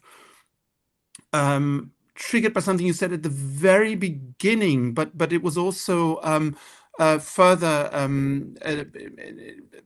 brought to my attention with Michael's comments, and that's you mentioned that in a sense it's really important to get the rectorates on board and the rectors on board, and I just wondered, or the rectrices as it were, but I wonder about the faculty level. Don't we really need to ensure that the middle management of the universities is involved? And I wonder sometimes when we talk about the difficulty of leading consortia. I had this conversation with a number of people now in universities, and I think it's immaterial whether it's in Eastern Europe or in Western Europe, where research management is highly decentralized and it's very faculty based. And these people then very often don't have the experience of dealing with EU grants because there's no, and those universities find it extremely difficult to then engage, to lead in calls because they're not able to build up that experience over a period of years. And so I wonder whether part of that, the issue is also one where we need to think about our own structures and how we can overcome those. It's just because if you look at some of the really successful systems at getting EU funding, the Netherlands, the UK, whatever, Belgium, Flanders, whatever, they have really effective systems of identifying, planning, grant capture, and resourcing that and they've made some very strategic choices about this in a way that others and other national systems, I think, haven't. And as I said, this is not an East-West point. I think it's a more general comment about Europe. Just a couple of thoughts. Sorry. No, thank you, Jan, for asking the question, and I will try to refrain from speaking a couple of hours about it because, of course, you open a topic that we've been trying to work. We are an alliance. Now I talk about my direct experience in my alliance. We are an alliance which is strongly based on technology and engineering. Okay, Unite is T and E go for that. And of universities, several of them, most of them with a very long tradition, very established links, etc., etc. We've been very successful, I mean, in relative terms, of course, also in the open range in these years. So we are among those 6 years old. But I stress it's still just 6 years old. I think the key answer that I can quickly provide to your question is the following. The fact that the alliances were born and were actually selected within an Erasmus Plus framework, okay, looking at their excellence inside the education dimension, and all of a sudden thrown. I remember talking with the then Director General, okay, of the GRTD. What are you going to do for selecting the alliances in the SWAFs project? And the answer I got was, you have already been selected. And of course, it was a catchy answer because we had already been selected for something else, okay? That's one side of the coin. The other side of the coin is that if I go to my faculty, to my professors, to my people, and tell them, oh, there's something nice in, I don't know, nuclear energy, just to name one thing which is dear to me. Sorry about that. But, and they say, look, it's great. I love nuclear energy, but I already have my friends. Why should I look for my friends inside the alliance? Okay. So you are forcing a little bit some top-down thing in a thing which is in research completely very natural as opposed to education, bottom-up. Okay. If we want to play that game, and I think it's worth to be played, okay, We need to subsidize it. I've been trying to convince, Anna Papadopoulou, several generations of, I see Maria smiling, she knows what we're talking about, arguing, let's say, euphemistically, with her and others about this point, because of course there is on the other side the totem of this excellence thing. But we can play different games. We cannot just play behind, slang. And this game, it has to be decided. And I agree with Maria. We have good signs, that it might be possible, perhaps also to play in this mandate of the Commission, this game in a more holistic way. And I appreciate the effort to involve the ecosystem, etc. There is one hand being raised, or two hands being raised. Please, one and two. Okay, so at the beginning of the day, I didn't think as a pragmatic IT person to comment on the policy panel here. But you hit on one of the points I noted down, the bottom up. Oh, so Stefan Weidner, I have spoken in the morning. Stefan Weidner, University of Magdeburg. I'm the IT lead for our EU Green Alliance. And as I said, the pragmatic IT person, one of the many in the room here. And what I'd like to underline is the importance of what the aUPaEU project does, because it is a great example of a bottom-up definition of standards that we see so different on our alliances and universities. And I've had discussions here, and I've had discussions before. And if I had a wish to make, in order to tick most of the boxes that you said, to eventually come to a fully inlined, interlinked 600, 700 university initiative, to keep funding this project. I mean, we've heard in the morning that there's continuation plans, business models, etc. I think it's the best invested money by the EU Commission for the aUPaEU project to help everyone with more, less budget in widening countries or not.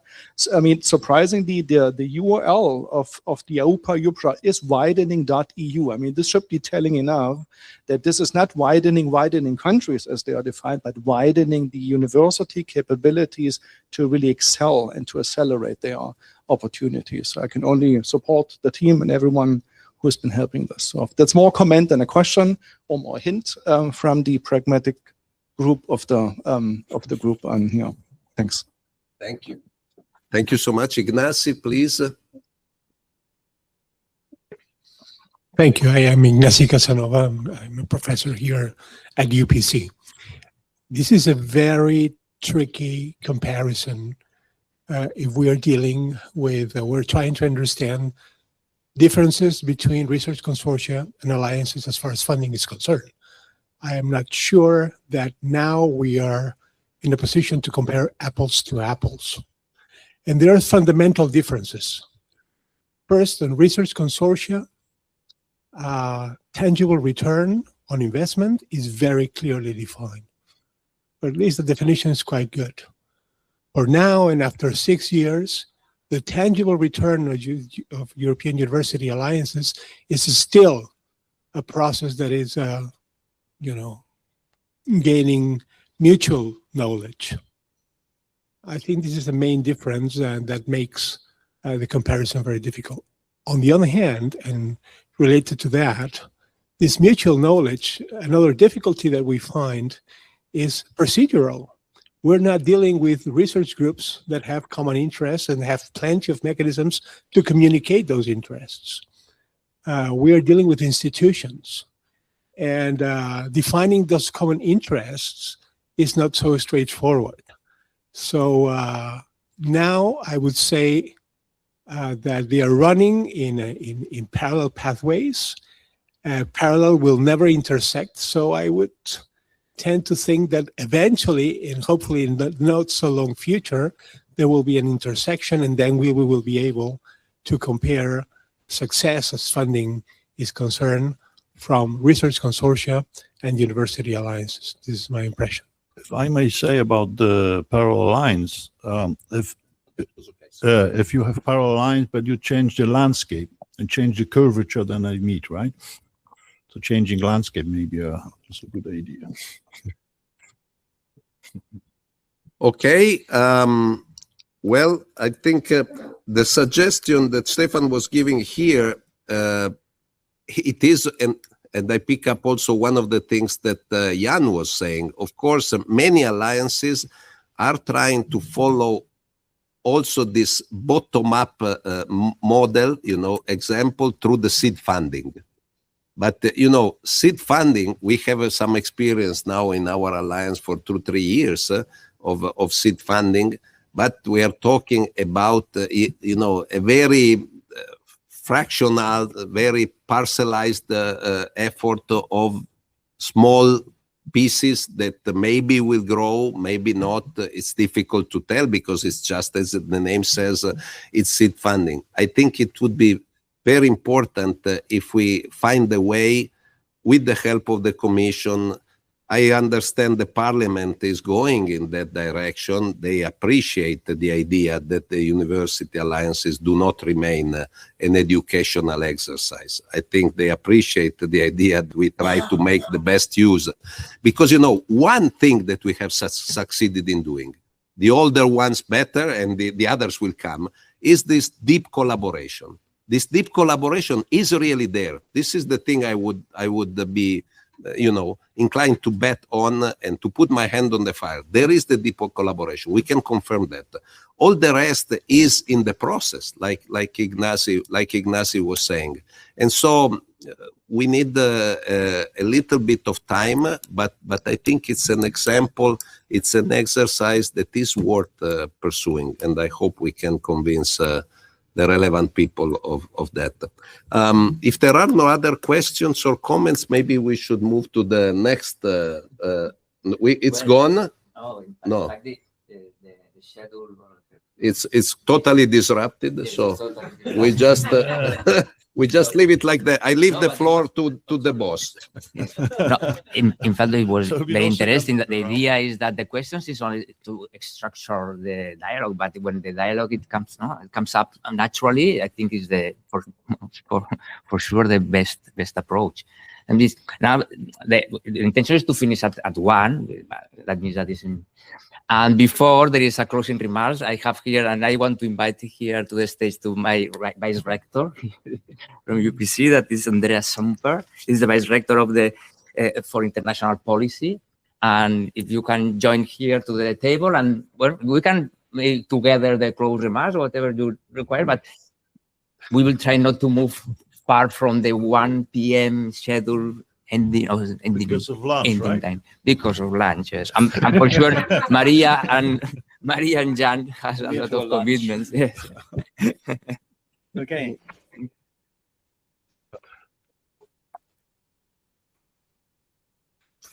So good for Spain. It's good morning still, I think. Yeah, but I think it's already good afternoon in Europe. So for sure you want to go to lunch, so I have prepared 1 hour speed. No, so that's a joke. So I think that's it's first it's an honor to be here with you here in this meeting. It is an important meeting, and well, I made some notes or some ideas, and for sure I will not. I think I cannot give better ideas than we had here from the audience, I think, or from the discussion. I think I enjoyed that very well. What I think is, European knowledge space is very important. That includes both education, both research, and who is the key player here in education research, who can really be the muscle of this European knowledge space are the higher education institutions, which are doing both, right? We are excellent in both. But plus also the joint effort that we are doing in the alliances. I think that is very, very key. And to building the bridge with your project, which I think you need 2 or 3 years to pronounce the name well. No, so like in Spanish it's easy because in Spanish word in aUPA, no? aUPA, yeah, aUPA. For outside the Spanish, yeah. Quite difficult. Okay, so I think one key also aspect is the digital sovereignty. Okay, that's very important, right? Because now the geopolitical changes show us very quickly that projects like aUPaEU are very important for us. And for sure, the Agora is really the connector for this knowledge space or knowledge square where we connect education, research, innovation, society, right? And so that's really, I'm very proud of this, as you, as UPC professor, have built it and created this. And the success is really here, right? We have like you have more than 15 collaborations, 20 formal agreements, operational platform. I'm proud of that. You cannot say it because you're the one created this. So for sure, there are future challenges like integrating AI, creating a student information system, etc. You told us, and to putting this in action, to having such a powerful tool and putting everything in action, I think it is very important the implications of the faculties, of the schools, of all members to take advantage of such a powerful tool. I think that's important. So, and important is we have here the key person on the table, Jesus, for this. So, okay, I will not extend myself more because I think lunch is calling. So, thanks really for the participation. Thanks for coming. Also for the online participation. Thanks for your time. And I think it's very important in this time to show that collaboration is very important. We have to collaborate. We build platforms to collaborate. We are collaborating in physical and virtual world. And just what it's worth to mention, it's just the beginning. We need to continue work on this. We need to integrate it more. So thank you very much. Thank you very much for the panel. Thank you much for everyone being here. And yeah, let's hope that in few months or few years, we can celebrate a big success. Thank you very much. Thank you, Andreas. Well, just my last word is just this call to action, this connect, participate. Okay, we are in a, I would say, common project, and I used to use this word, make tangible the policies, and it's one of our goals. And the only way to achieve it is all together, no? Collaborating and participating.